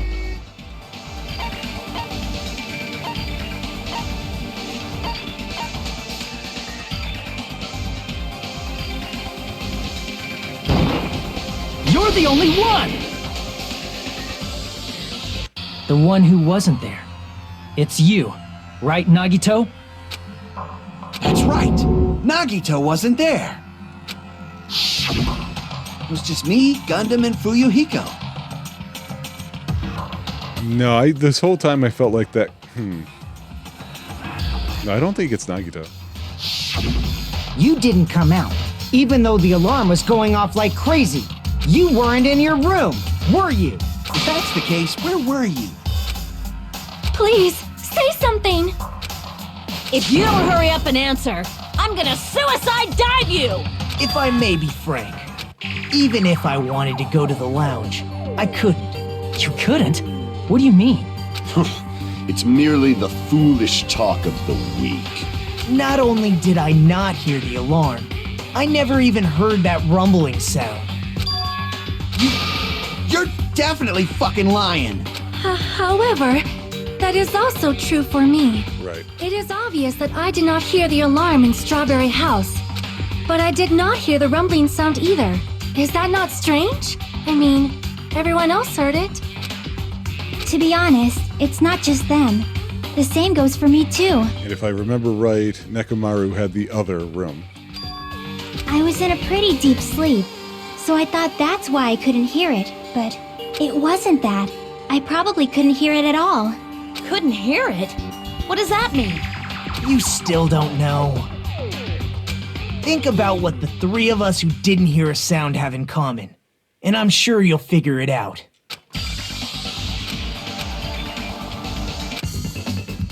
Oh god, what am I gonna have to spell? Yep, I knew it. What were they called? Okay, so there was common room. I'm just trying to keep things from crashing here. Come on. You know what? I'm gonna have to. A lot of D's. Okay. Oh, deluxe. It was a deluxe room.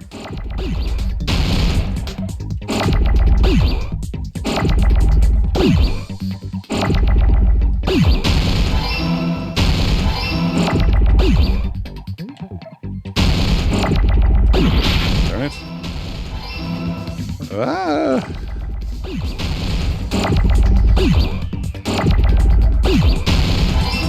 Oh, shoot.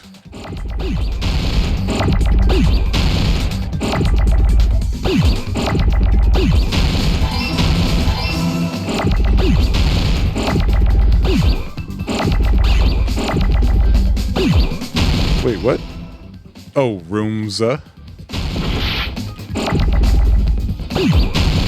Okay. Whew, boy. I got it!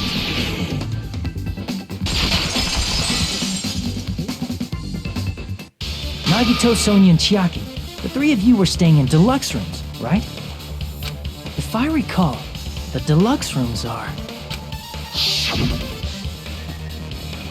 Yeah, we know. Oh, crummy rooms The is the other one. reason we could not hear the rumbling noise. That's right. It was because the deluxe rooms have superior sound insulation. You actually noticed that. Nice catch, Hajime. Are you using your ultimate reserve corps student talent?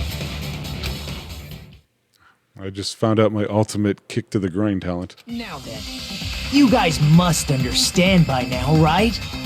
The true identity of Nekomaru's killer. No, I don't.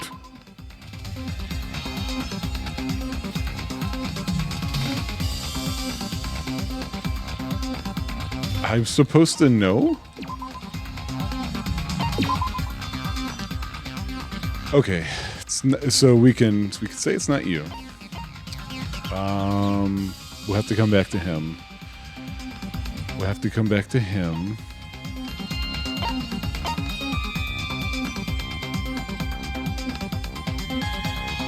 I don't think it's Fuyuhiko.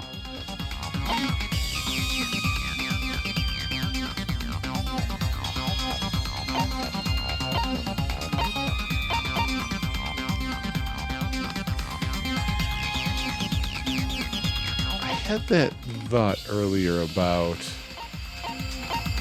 So I don't think it's Fuyuhiko. It's between these two. Let me look at the evidence again. I didn't...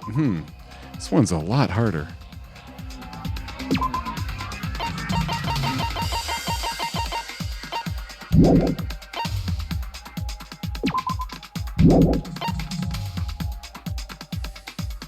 Because we haven't answered how did this get exposed.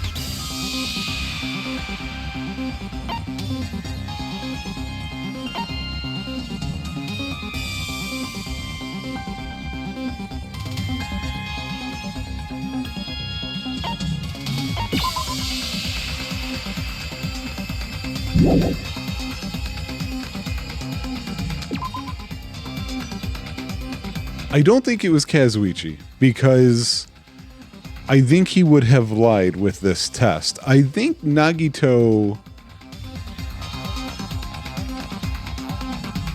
I remember him giving Kaz and Fuyuhiko experiments to do. Did he give one to...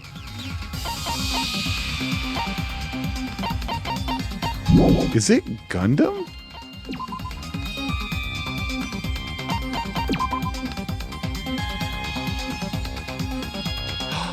Oh, he probably used the hamsters to figure out the layout of the building.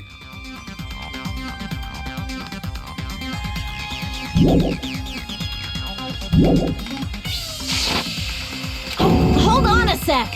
Why does that lead to who the killer is? Why? Well, that fact just now is a very important clue and a decisive factor in identifying the killer. Decisive factor? Wait, Nekomaru didn't have a deluxe room. Gundam did. He showed up at the clock, or the alarm going off. He should have never heard it. I was right. Oh man, Gundam took out Nekomaru.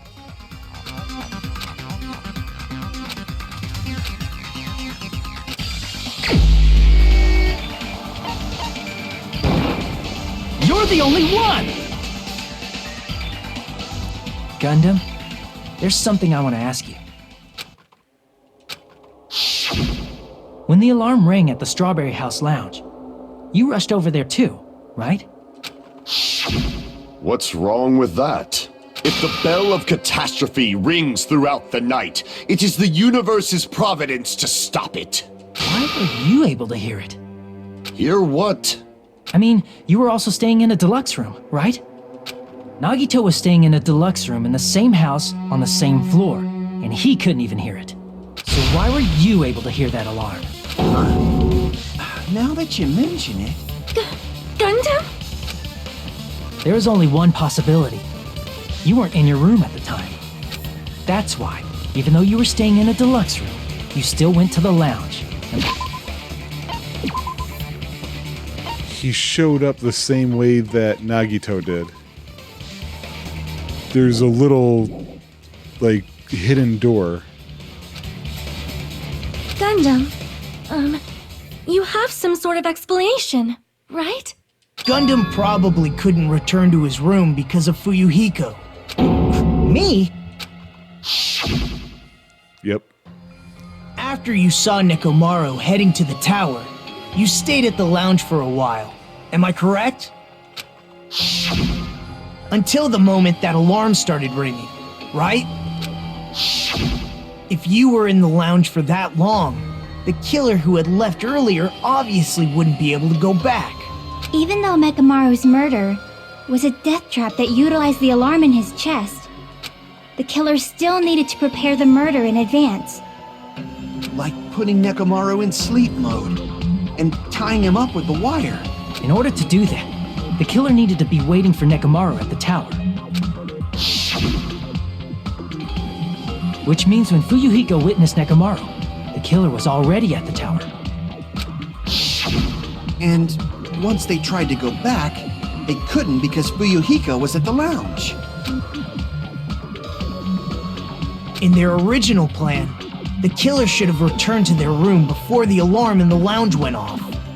And they were supposed to stay in their room. They weren't planning to come out and go to the lounge. Which means they wouldn't have heard the alarm or the rumbling sound, thus proving they were in the room. Just like us. The best case scenario would have been if those two in the lounge had gone to check the deluxe rooms. After all, if they personally saw the killer sleeping in their room, it gives the killer a stronger alibi. Unfortunately, they failed to secure that alibi. Because I was in the lounge.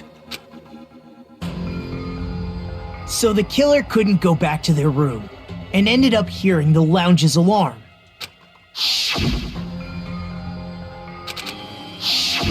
But why'd you come out? You should have hid till the excitement died down. No, because if they went to wake him up and he wasn't there. If Gundam tried to hide, and if those two went to his room to check on him, he would have been found out. Bingo. That would have been the worst possible outcome. That's why he couldn't just stay hidden. If those two had just checked the deluxe rooms as planned, that would have been ideal, but how ironic. The moment Fuyuhiko set foot in the lounge, your plan was doomed. Gundam? Please, can you at least say something? Answer me this, including myself in my 4 dark devas of destruction. How many ears do we possess? Huh? The answer is 10. That's right, I possess 10 ears. That means I have 5 times the hearing of a normal human. The soundproof system here may as well not exist. Is that your argument? You bastard! Do you understand the situation you're in right now? Do not panic. The truth shall now commence. At the time, I left my room to go to the bathroom. By coincidence, I heard the alarm. That's right, that's all it was. The world is always so simple. Are you saying it was just a coincidence? Isn't that timing a little too perfect? And yet, I'm being suspected by all of you. It seems it was actually horrible timing on my part. I see. You're still holding out. Well, you don't have to admit it. We're going to decide who the killer is with the majority vote anyway. So, why don't we just go ahead and start voting? It's obvious that Gundam is the killer. I think it is now, but we need to be able to tie him to it. Hold on a sec. You know, Hajime, This class trial, this killing, it's merely the opening act, you know. Hey! What do you mean the class trial is just the opening act? Perhaps I should say, it's just a farce. Just a boring farce. So boring, so stressful. I'm so painfully bored that I might develop stomach ulcers. Seriously. Let's just hurry up and finish this before I collapse from poor health. Nagito, something definitely happened to you, didn't it? At some point during the investigation, your behavior became even weirder. What actually happened? Did you discover something? Well, let's just leave that fun for later. And finish this opening act already. You said opening act again! Please hold on! We have yet to hear Gundam's rebuttal! But he's completely shut up. Perhaps he can't argue anymore. Gundam! I was simply at a loss for words after being dumbfounded by your pathetic assumption. In fact, I shall deny the very basis. Your assumption has been wrong since the beginning. Since the beginning? Based on your assumption, I hung Nekomaru from the 4th floor of the tower and made the floor descend to the 1st floor. From there, after returning to Strawberry House, I was present when the alarm at the lounge went off, correct? Although going to and fro is busy enough as it is, how would I be able to travel between both houses anyway? I see. The contact elevator was broken. As I recall, the killer tampered with the Grape House control panel, which shut down the elevator. Plus, the stopped elevator should have been facing the Grape House side. If so, the human who used the elevator would have left it at Grape House. For these reasons, it's an indisputable fact that the killer destroyed the elevator at Grape House. And what's wrong with that? If the elevator was broken at Grape House, he wouldn't be able to return to Strawberry House. Nope, Nagito found a way. However, I was already at Strawberry House. I was present when the alarm in the lounge started ringing, which means your assumption is clearly wrong. Are you serious? And here I thought it's already been decided. Have you learned your lesson, pitiful humans? You cannot overcome this contradiction.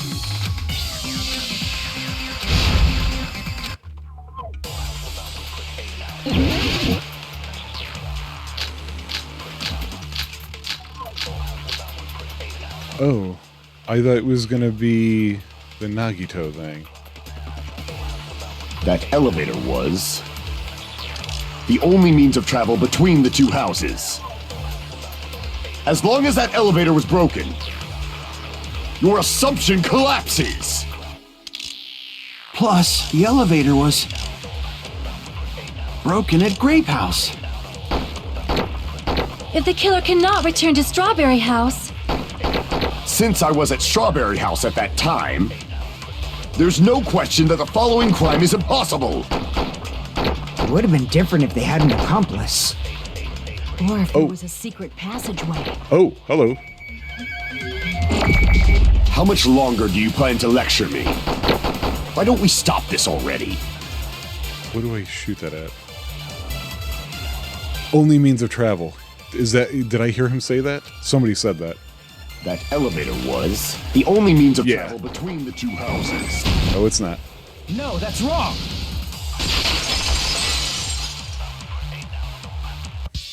No, there should have been another way to move between the two houses without the elevator. Such a method does not exist! Then why don't we ask the person who actually used that method? Why couldn't he just say, hey, Nagito? Why do I have to point at him? You're the only one! Nagito, you should know. Huh? What are you talking about? Don't play dumb. You appeared so suddenly that one time because you used that method, right?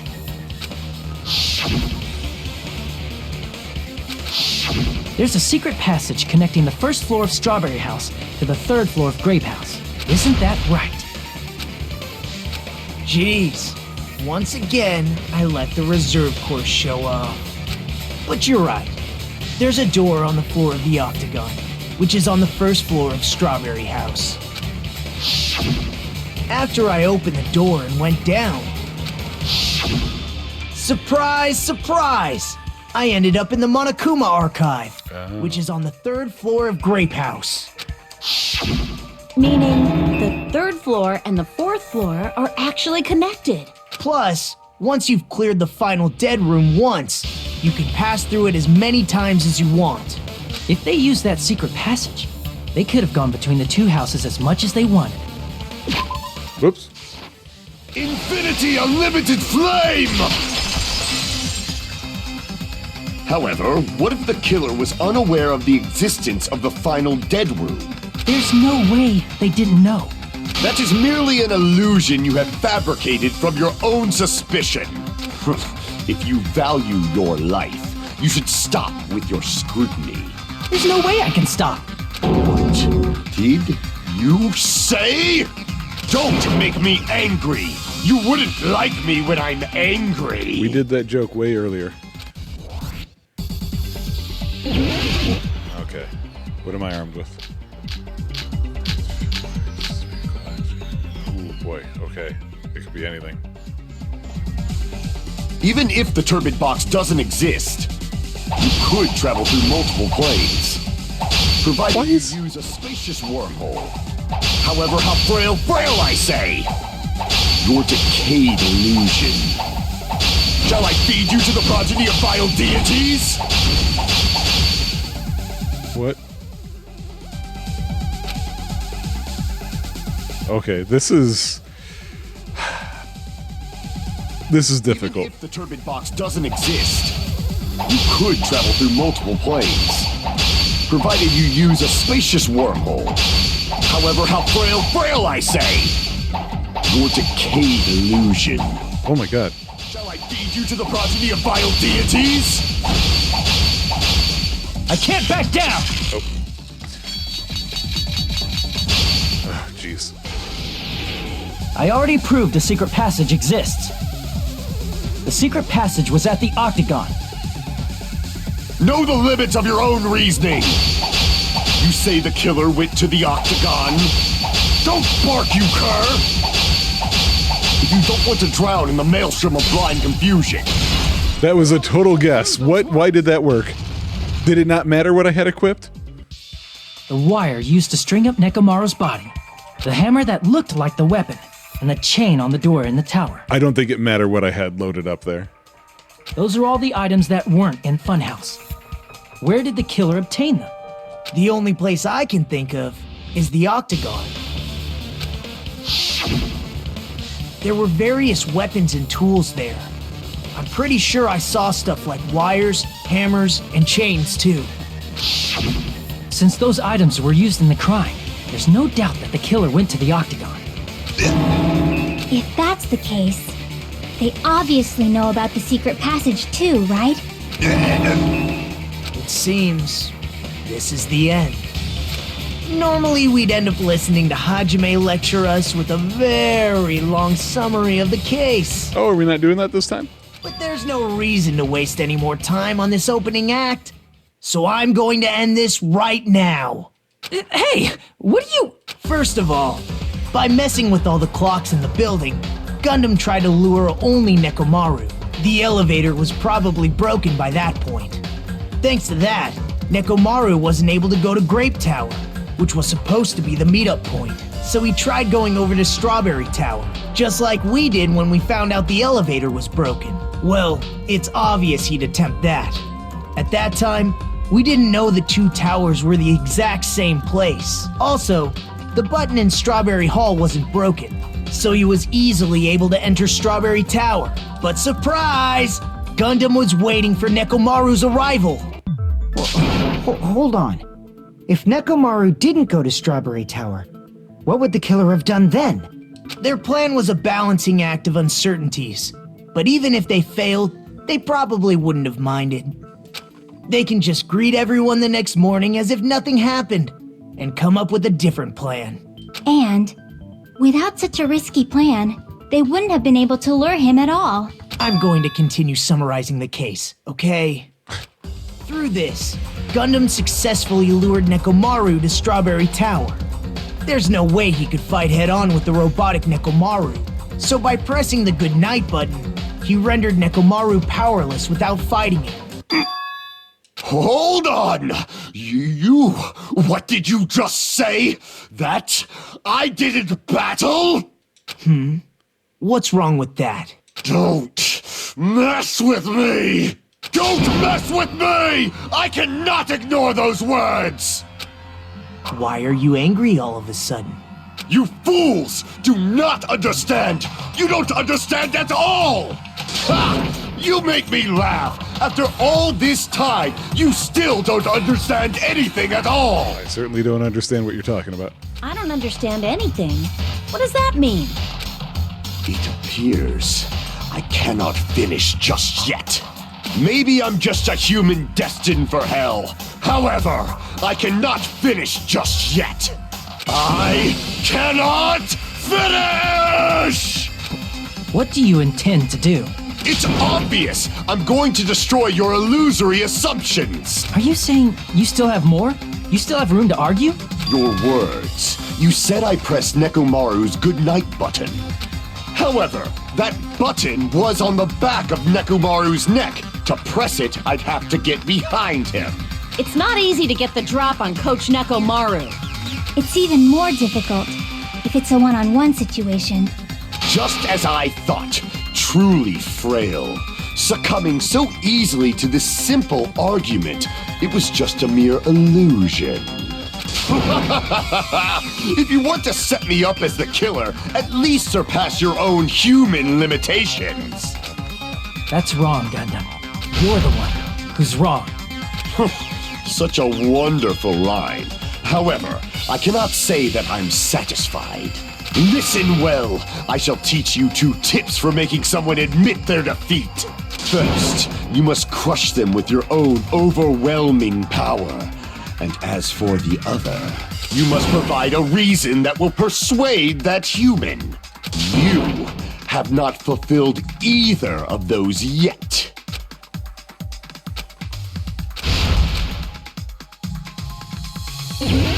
Oh, we're here. Okay. I won't let you! For the Tanaka Empire! Wither! Crushed as David prophesized! I won't let you! For the Tanaka Empire! Wither! Crushed as David prophesized! Show me the cadaver! I won't let you! For the Tanaka Empire! Wither! Crushed as David prophesized! I won't let you! For the Tanaka Empire! Wither! Crushed as David prophesized! For the Tanaka Empire! It's Nekomaru's back. Do you really think I can get behind him so easily? This is the end!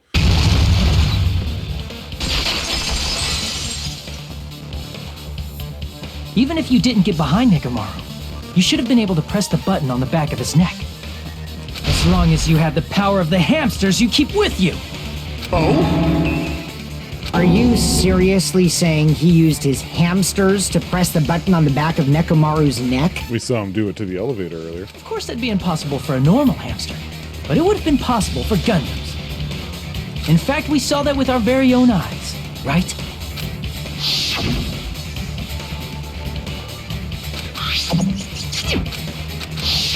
Now that you mention it, after Ibuki was killed in the music venue, one of Gundam's hamsters retrieved the piece of wallpaper from the baton lighting, right? Oh, yeah. Hey, with your friends and their exceptionally smart brains, it must have been possible to secretly get one of them behind Mechamaru and press the button on the back of his neck. How about it, Gundam?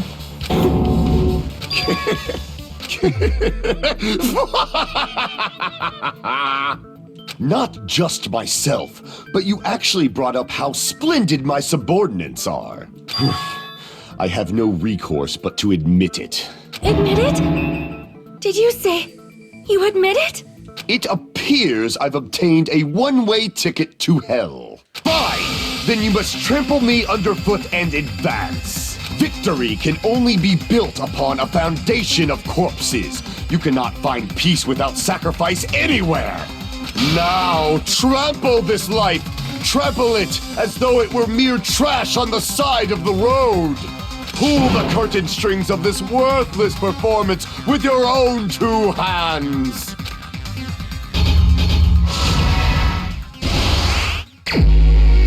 Okay. That was a tough one, man. Even though I felt like I got the mystery of the house done pretty quickly. I probably shouldn't talk while I'm trying to do this. Wire wrapped around his feet. Destroyed right after leaving the tower. There was a fake weapon left at the tower. He gathered at the lounge. Why did he fall?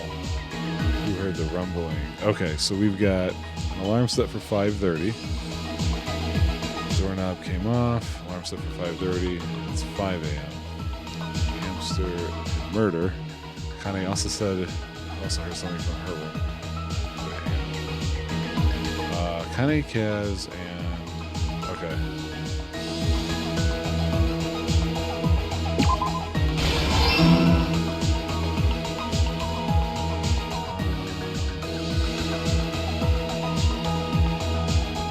Wait, what is this one? Hamster and murder.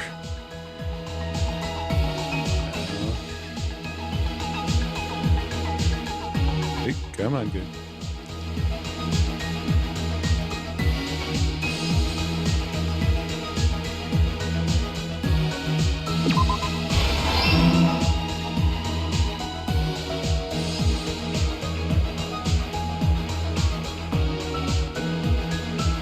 Oh, wait a second.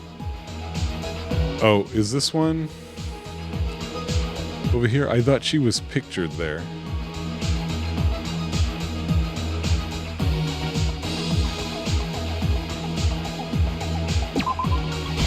Oh wait, yeah, she is pictured there. What? What?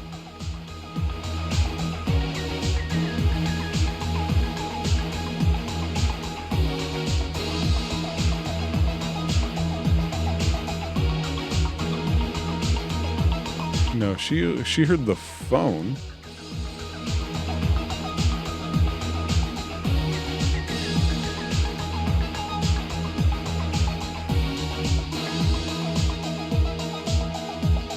Oh. What?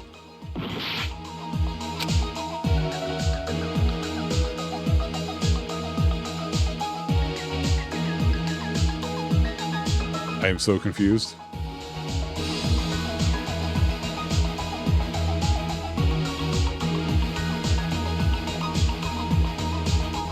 You're talking about this one? Dude, wait, what? I'm very confused right now. Are they saying...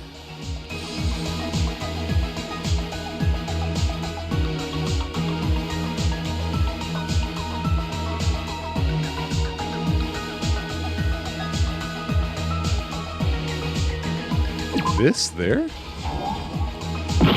What? Which one?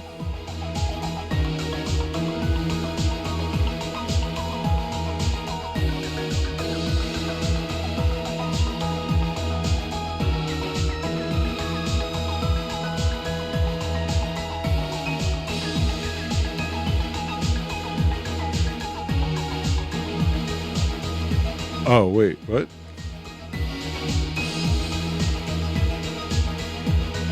Saying this goes here? Ooh, that was a little weird. That's not what that felt like at all.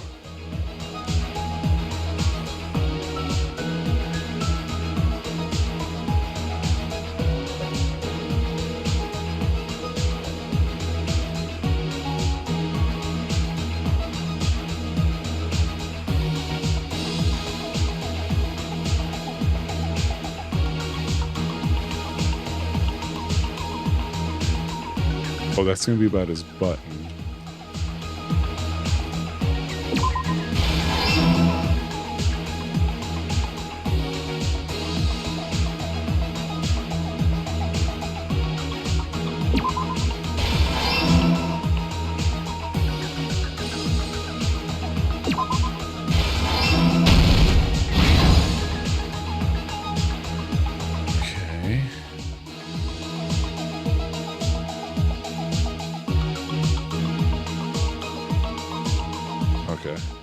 Is there anything else over here? Yeah.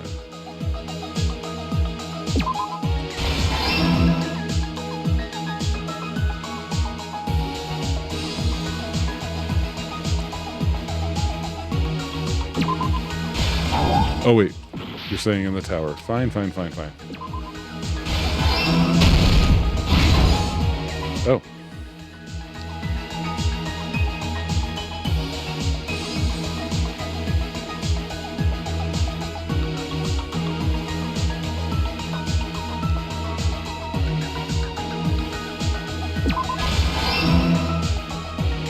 Something else this side? Yeah.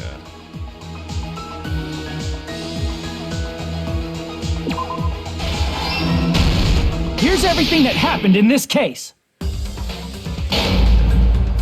Let's first go over the many tricks the killer prepared before they committed the crime. First, they destroyed the contact elevator.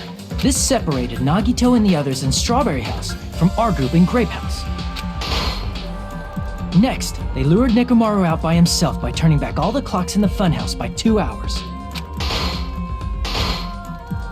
Additionally, in order to secure an alibi, the killer went to the Strawberry House lounge and set the wall clock's alarm to 5:30 a.m. After finishing their preparations, the killer went to Strawberry Tower with the necessary tools in hand. They obtained these tools from the Octagon, which you can enter once you clear the final dead room. This means the killer discovered the secret of the funhouse faster than anybody else. That secret being, Strawberry House and Grape House are actually the same building. On the morning of the incident, Nekomaru woke up and headed over to Grape Tower for a specific reason.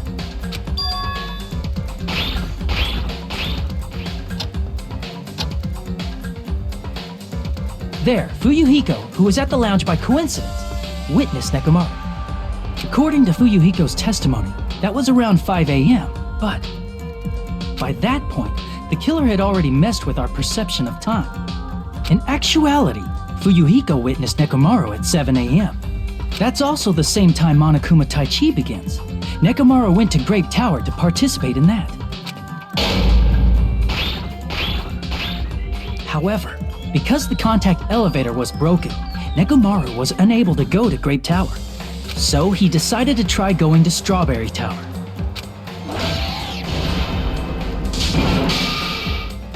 But the killer was waiting for him there. With the power of hamsters, they were able to press the good night button on the back of Nekomaru's neck. This forced him to enter sleep mode, rendering him immobile. From there, the killer began preparing to use the ultimate weapon.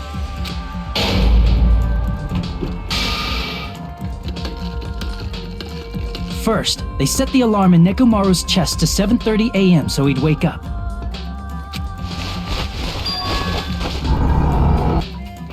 Then they tied him up with a metal wire, tied the tip of the wire into a loop, and hung it on the doorknob.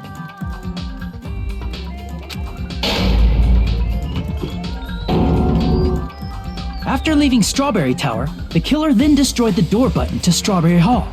They did this to keep us from entering Strawberry Tower, and to keep us from discovering the secret of the building structure that they used to kill Nekomaru.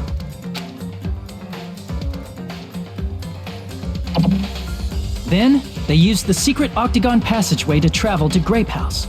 After arriving at Grape Hall, they pressed the button to open the door to the tower. When that happened, the elevator-like floor of the tower began descending, and Nekomaru's body was still inside, dangling upside down in midair from the wire.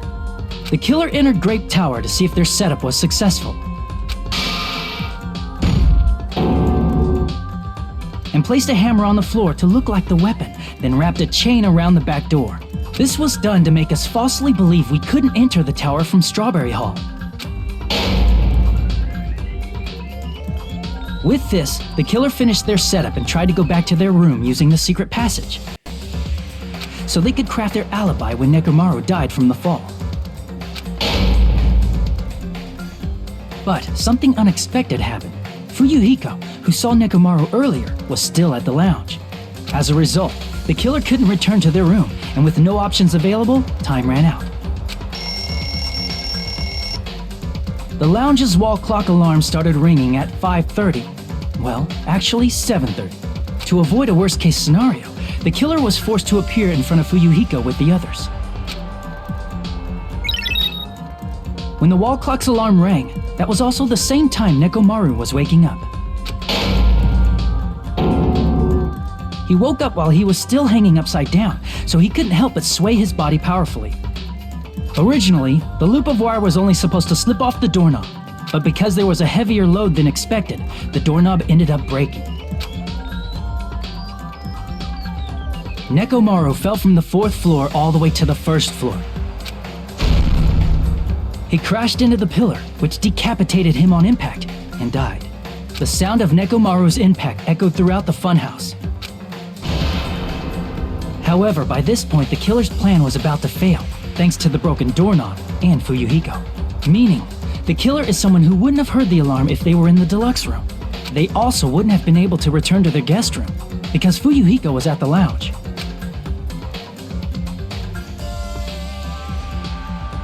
That someone is Gundam Tanaka. I can't think of anyone else but you.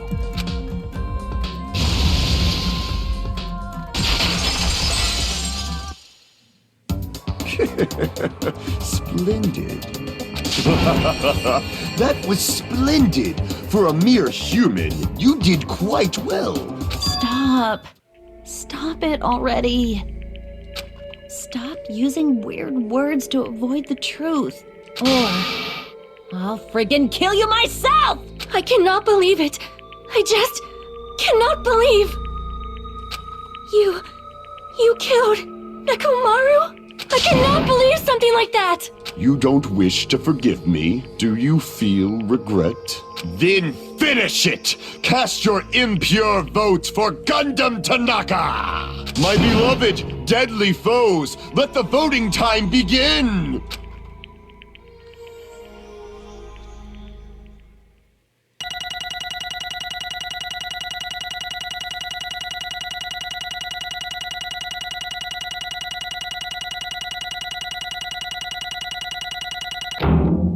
Boo. I felt like it was worth an A. This result isn't all that exciting. Now then, please pull the lever in front of you and cast your vote. Who will be chosen as the blackened? Will you make the right choice or the dreadfully wrong one? Please pull the lever! Whoa. Crap! I bit my tongue at the most important part!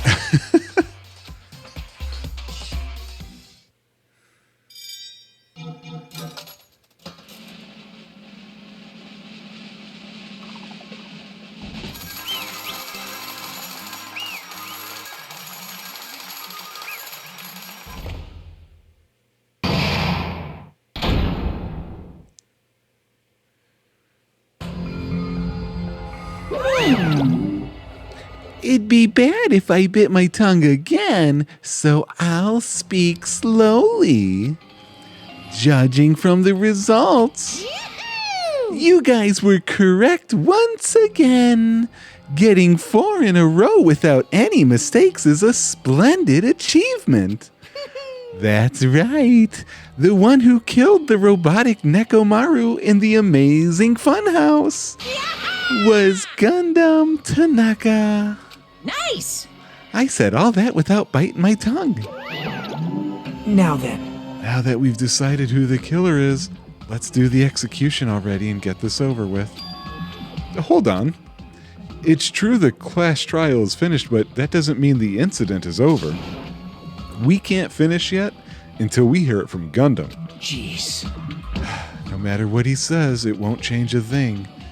Well, I have no right to stop you either, so do whatever you like. Fall, my tears. Why do you want to talk to one who has lost? The loser merely leaves. It would just be unnecessary for me to say something. Listen well. Is what I would like to say, but for honor's sake, I shall correct one thing. Correct? How pitiful. You guys said I made Nekomaru powerless without fighting him. That, however, is a great mistake. Fine. Nekomaru did fight, that is no mistake. And because he fought, he lost and died. Damn it! Lost and died? This, too, must be the will of causality. If he was just trying to cling to life, there are many ways he could have done so. However, he did not allow that. You. What do you mean? Explain. Fine then. I shall reveal it all. Let's make history. Within the final dead room, I discovered the secret of the funhouse, and I devised a killing plan utilizing that secret. By tampering with all the clocks in the building, I succeeded in luring Nekomaru to the tower. And this is what happened.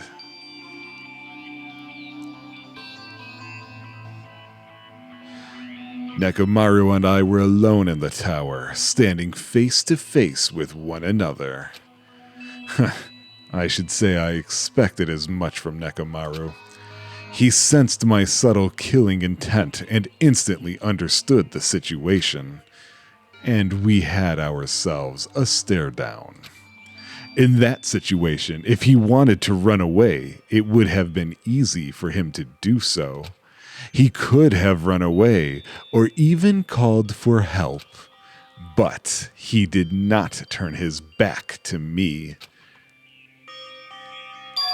Instead, he chose a fight that risked life and death. That is... A fight that risked life and death? Let me tell you this. He was serious. He gave it his all to try to kill me. If I had died instead, the mystery surrounding the case would have been even more complicated. You would never know why I, the victim, went to the tower by myself. I can see it! Nobody would know that the victim, me, was actually the one who planned the whole thing. Could it be? Nekomaru really did that?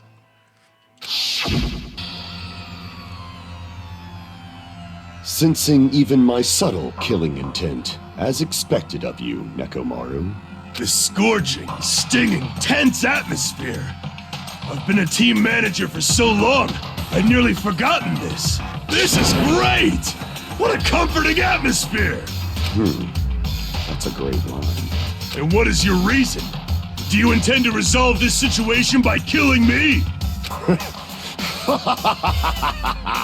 I am the Warlock, Gundam Tanaka. Heroes, Lords of Darkness, and even the gods themselves flee from me. I need not cling to any trivial reason. I'm simply going to kill you because your very existence is an annoyance.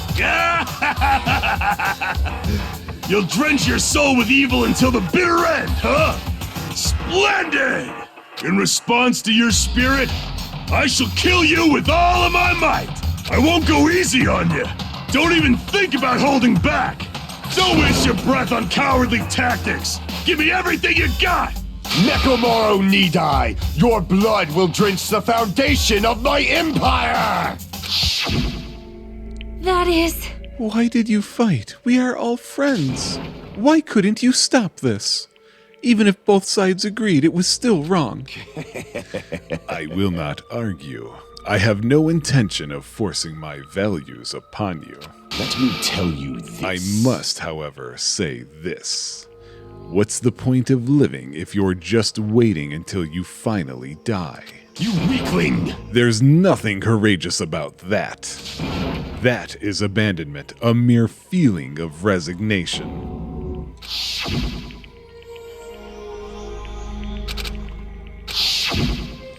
Fall, my Ever dears. since we were locked inside that building, everyone has been dominated by that feeling of abandonment. However, nothing is born from resignation. That is simply a reason to give up. If you flinch, you will die! Giving up on life, that's just an insult to life itself. Let me ask. Have you fools heard of the term dog eat dog? Cannibalism? Fine. In zoology, cannibalism is a commonly observed phenomenon. Many creatures at some point in their lifespan... There shouldn't be a space there, I don't think. Many creatures at some point in their lifespan engage in cannibalism. Listen well. That is what it means to live. If you say killing for the sake of living is evil, then what would you call giving up on life itself? I shall engulf this. If a world would consider that justice, then I will fight that world with every last fiber of my being. Giving up on life and choosing death is nothing but a blasphemy toward life. I renounce you! It is a violation of the natural order. It is the arrogance of humanity. You. Are you saying all that to try to justify what you did? But It sounds like Nekomaru felt the same too. That's why they fought, right?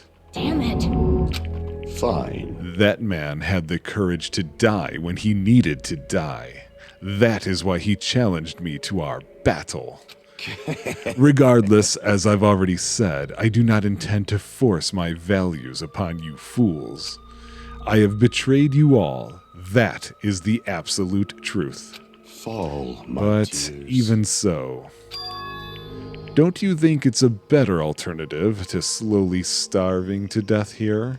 Oh, That belief is why you committed your crime? you... Hey, what about the final dead room? Did you do the Russian roulette too? Let's make history. Unlike Nagito, I only did it once, but compared to my battle with Nekomaru, that was mere child's play. Well, You know, after listening to you talk for a while, I'm starting to think that... Well, it's also because you unexpectedly admitted your crime without much resistance. Gundam, don't tell me you didn't sacrifice yourself for our sake, did you? I can't believe you would ask such a foolish question.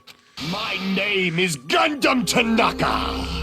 My cursed existence is feared by all mankind. There's no way I'd sacrifice myself for the sake of you fools. Fade like Not in a million, not in a billion, not in 10,000 billion years. In the name of pandemonium, it is impossible. Is that it? Then I'll just leave it at that. Now then, let us be rid of this foolish talk. It's about time the fun started. Monokuma, let us begin. Yes, indeed. I have prepared a special punishment for the ultimate breeder, Gundam Tanaka. Wait, This is just too much. I beg of you. Huh? I beg of you. How pitiful. An act as unrefined as stopping a man from going to his death does not befit a noble such as yourself. Gundam. It's fine to start for reals, right? Fine. Yes, I do not mind. However, What is it, my four dark devas of destruction? Are you worried about me? Oh, my feared four dark devas of destruction, that is not like you at all. However, there is no need to fear. In this world, I am only a temporary visitor. I was simply visiting for a moment, and now that my duty is complete, I must return to the darkness. That is why, until the very end, pride, conceit, courage, insolence, fearful of nothing, daunted by nothing. Let us laugh uproariously! That is Gundam Tanaka! I shall stick with my evil until the very end! Open sesame pandemonium!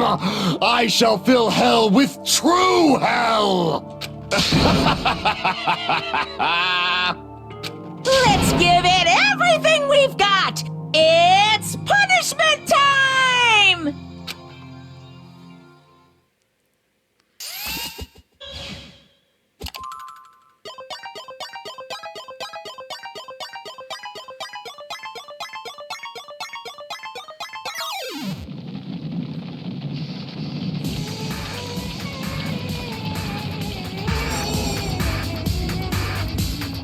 Okay.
Interesting. I wonder if that last bit was meant to sort of confirm that no, him and Nekomaru kind of realized, hey, we can sacrifice each other to get out of here for everybody, well, to get everybody else out of here. I don't know. I might just be reading into that too much. Gundam. No, no.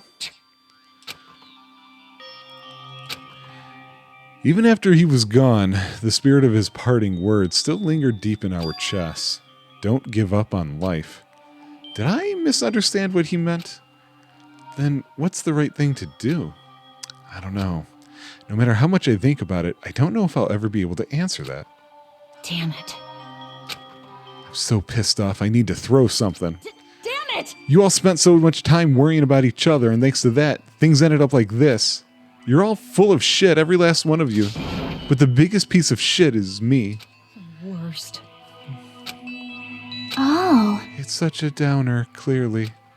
But still, even though we feel this way, we still gotta do our very best. You are right. This time around, we must move forward. We must continue to live and believe in our friends.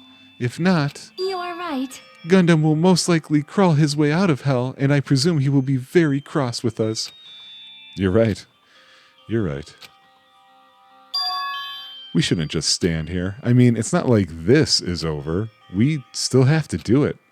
We still have to finish this. For the sake of our friends who have died, we need to finish this once and for all. So, don't just stand there. Stand up and walk. Move forward. Live. If you don't, everyone who fought and died will have died in vain. We can't allow that. Hey! So, how long are you guys gonna stand around chattering? The class trial is over, so it's okay for you to hurry back to Jabberwock Island. However, the killing school trip will proceed as usual, so make sure you know that. Wait! Hold on. How much longer are you gonna keep doing this? Seriously, how long is he going to keep doing this? How long is this going to continue? Now then. All right, after feeling down for so long, I finally feel refreshed. Let's hurry back and eat some food. Hey! Hold on a sec, that mood shift is too damn fast. It's not like that. It's, well, you know, it's like Gundam and Nekomaru said. That's what it means to live, right? She's certainly something else. But seriously, I'm starving. Hey. Then let's go back for now and eat. And then, after we're full, let's sleep as much as we want. Right? And then, let's do our best again. Yeah, you're right. With this, the class trial had come to an end, and once again we returned to Jabberwock Island. The size of our group has definitely diminished, but despite that, even if it was just the rest of us, we did our best to stay upbeat and have fun together. Of course, our optimism was only superficial, but at that moment we were able to forget about the dark despair looming before us. However, the only thing I was worried about was him. He wasn't there. He suddenly disappeared from our sight. Sounds like Nagito. Yep. Yep, I'm definitely lucky. I never expected to obtain so many valuable things from a simple game of Russian roulette. Thanks to that, I was able to learn the identity of our true enemy. And before everyone else, too. But it's just too funny. I mean, no one could tell that I was lying.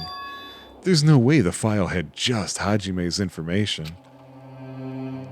Well, I guess they were too busy with other matters. Or maybe they've reached their limit? Regardless, I was saved. Things would get complicated if they found out. Anyway, I can't forgive this. damn it. This should never be forgiven. There's no way I can let this run loose. I'll be the one who stops this once and for all, even if it costs me my life. It's obvious. For the sake of hope, I cannot ignore this. Monokuma appears! Now then. Thanks for coming. What's this? Why, it's the lonely little Nagito. Are you all alone tonight, too? What's the matter? I see, so you can tell. Perhaps you found out who the traitor is? You know me well, Whoa. is what I'd like to say, but unfortunately, I haven't learned that yet. I see. So even you don't know, huh? Looks like the final showdown is gonna take a little more time. Hello. So why'd you summon me anyway? Were you finally gonna confess your love? Hey, I summoned you because there's something I really need to ask you. It's about the special prize from the final dead room. Oh yeah? What about it? There was information about 16 people in the file I received, but isn't that weird? Say what? What's weird? you don't even know? Well, there's a traitor from the Future Foundation hiding among us, right? Including that person, the total number of students would be 16, right? Isn't that right? But this file contained documents that were created at Hope's Peak Academy. Of course. That's right. I just reused the stuff that the former headmaster spent a lot of time making. But If this file even contains information about the traitor, was that person also a former student of Hope's Peak Academy? Who knows? hey, Could it be? Is this your doing? Did you slip false information into the file? Were you trying to keep us from learning the traitor's identity by obtaining this information? What's wrong with that? If it's my job to heat things up, it's okay if I do something small like that, right? well, That's not my point. right? My point is, you already know who the traitor is. What's wrong with that? You're getting all riled up. You're splendidly correct when you say, I knew who the traitor was all along. But even though I know who it is, why do you think I ignored it on purpose? It's just like Manami after losing her magic stick. The traitor's existence means absolutely nothing to me. Their existence means nothing, huh? No. Well, that's just how I feel. I'm sure you guys feel somewhat different. After all, that person is the evil Future Foundation lackey who's putting you guys through this awful stuff. That's not entirely true. I didn't really come here to fight or anything like that. Instead, I came here to offer my cooperation. Huh? Your cooperation? Hey, Your purpose is to fill everyone on this island with despair, right? That's why you're intentionally letting the traitor do as they please. Yep. If that's the case, I might be able to cooperate somewhat too. right?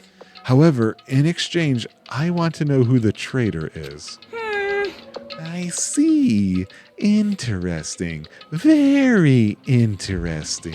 No. Obviously, that's a big no-no. Unbelievable. I mean, I want to make everyone in your group feel despair. That includes you too. Well, I knew you would say that. Besides, I just wouldn't be able to handle the sadness when you inevitably betray me later on. Just as I thought, you saw right through me. You're right. No matter what situation I find myself in, my core way of thinking will never change. In order to create absolute hope that shines brightly, stepladders such as myself and despair exist. You're right. You're a true believer of hope after all. I must say, that belief reminds me of that person for some reason. Huh? Reminds you?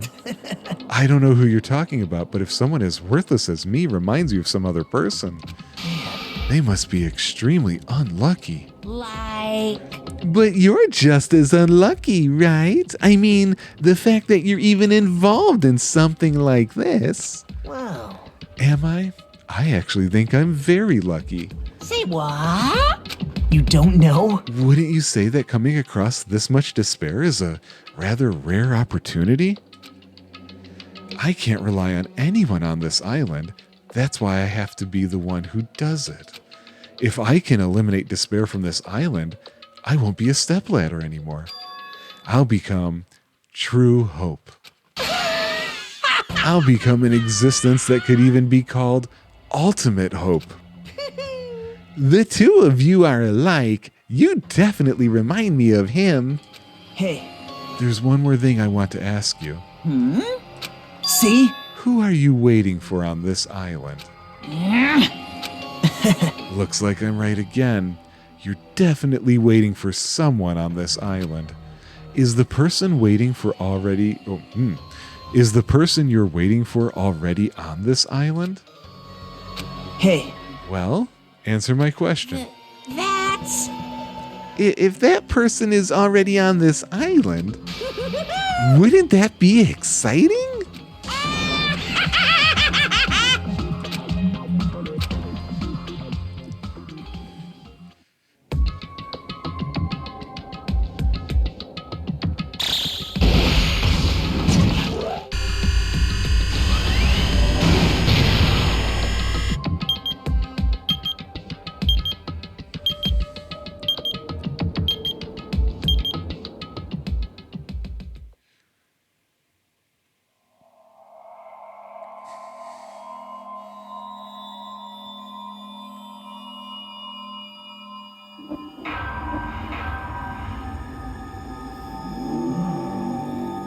Danganronpa.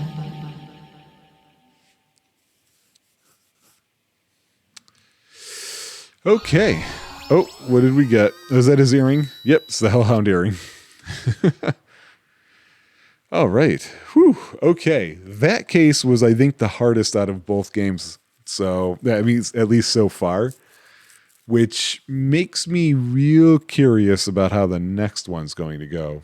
This definitely feels to me like the next chapter is the last one. I don't know if I'm right or not. Actually, it's been so long for me, especially because of the week I took off there, that I don't really remember how many more of those mono beasts there were. And they're doing that. How many students are they really thing to us again? That's very annoying to do it this late here, so I can't really figure out how to think about it. Although it almost sounded like Nagito was asking because it almost felt like he was trying to say that whoever it is that's here from Future Foundation didn't seem to line up with any of the students he was reading about. And when I think of that, the only thing I can think of is Monami. But waiting for somebody to arrive, they may already be there, but they weren't at the start of it. Like, what is that about?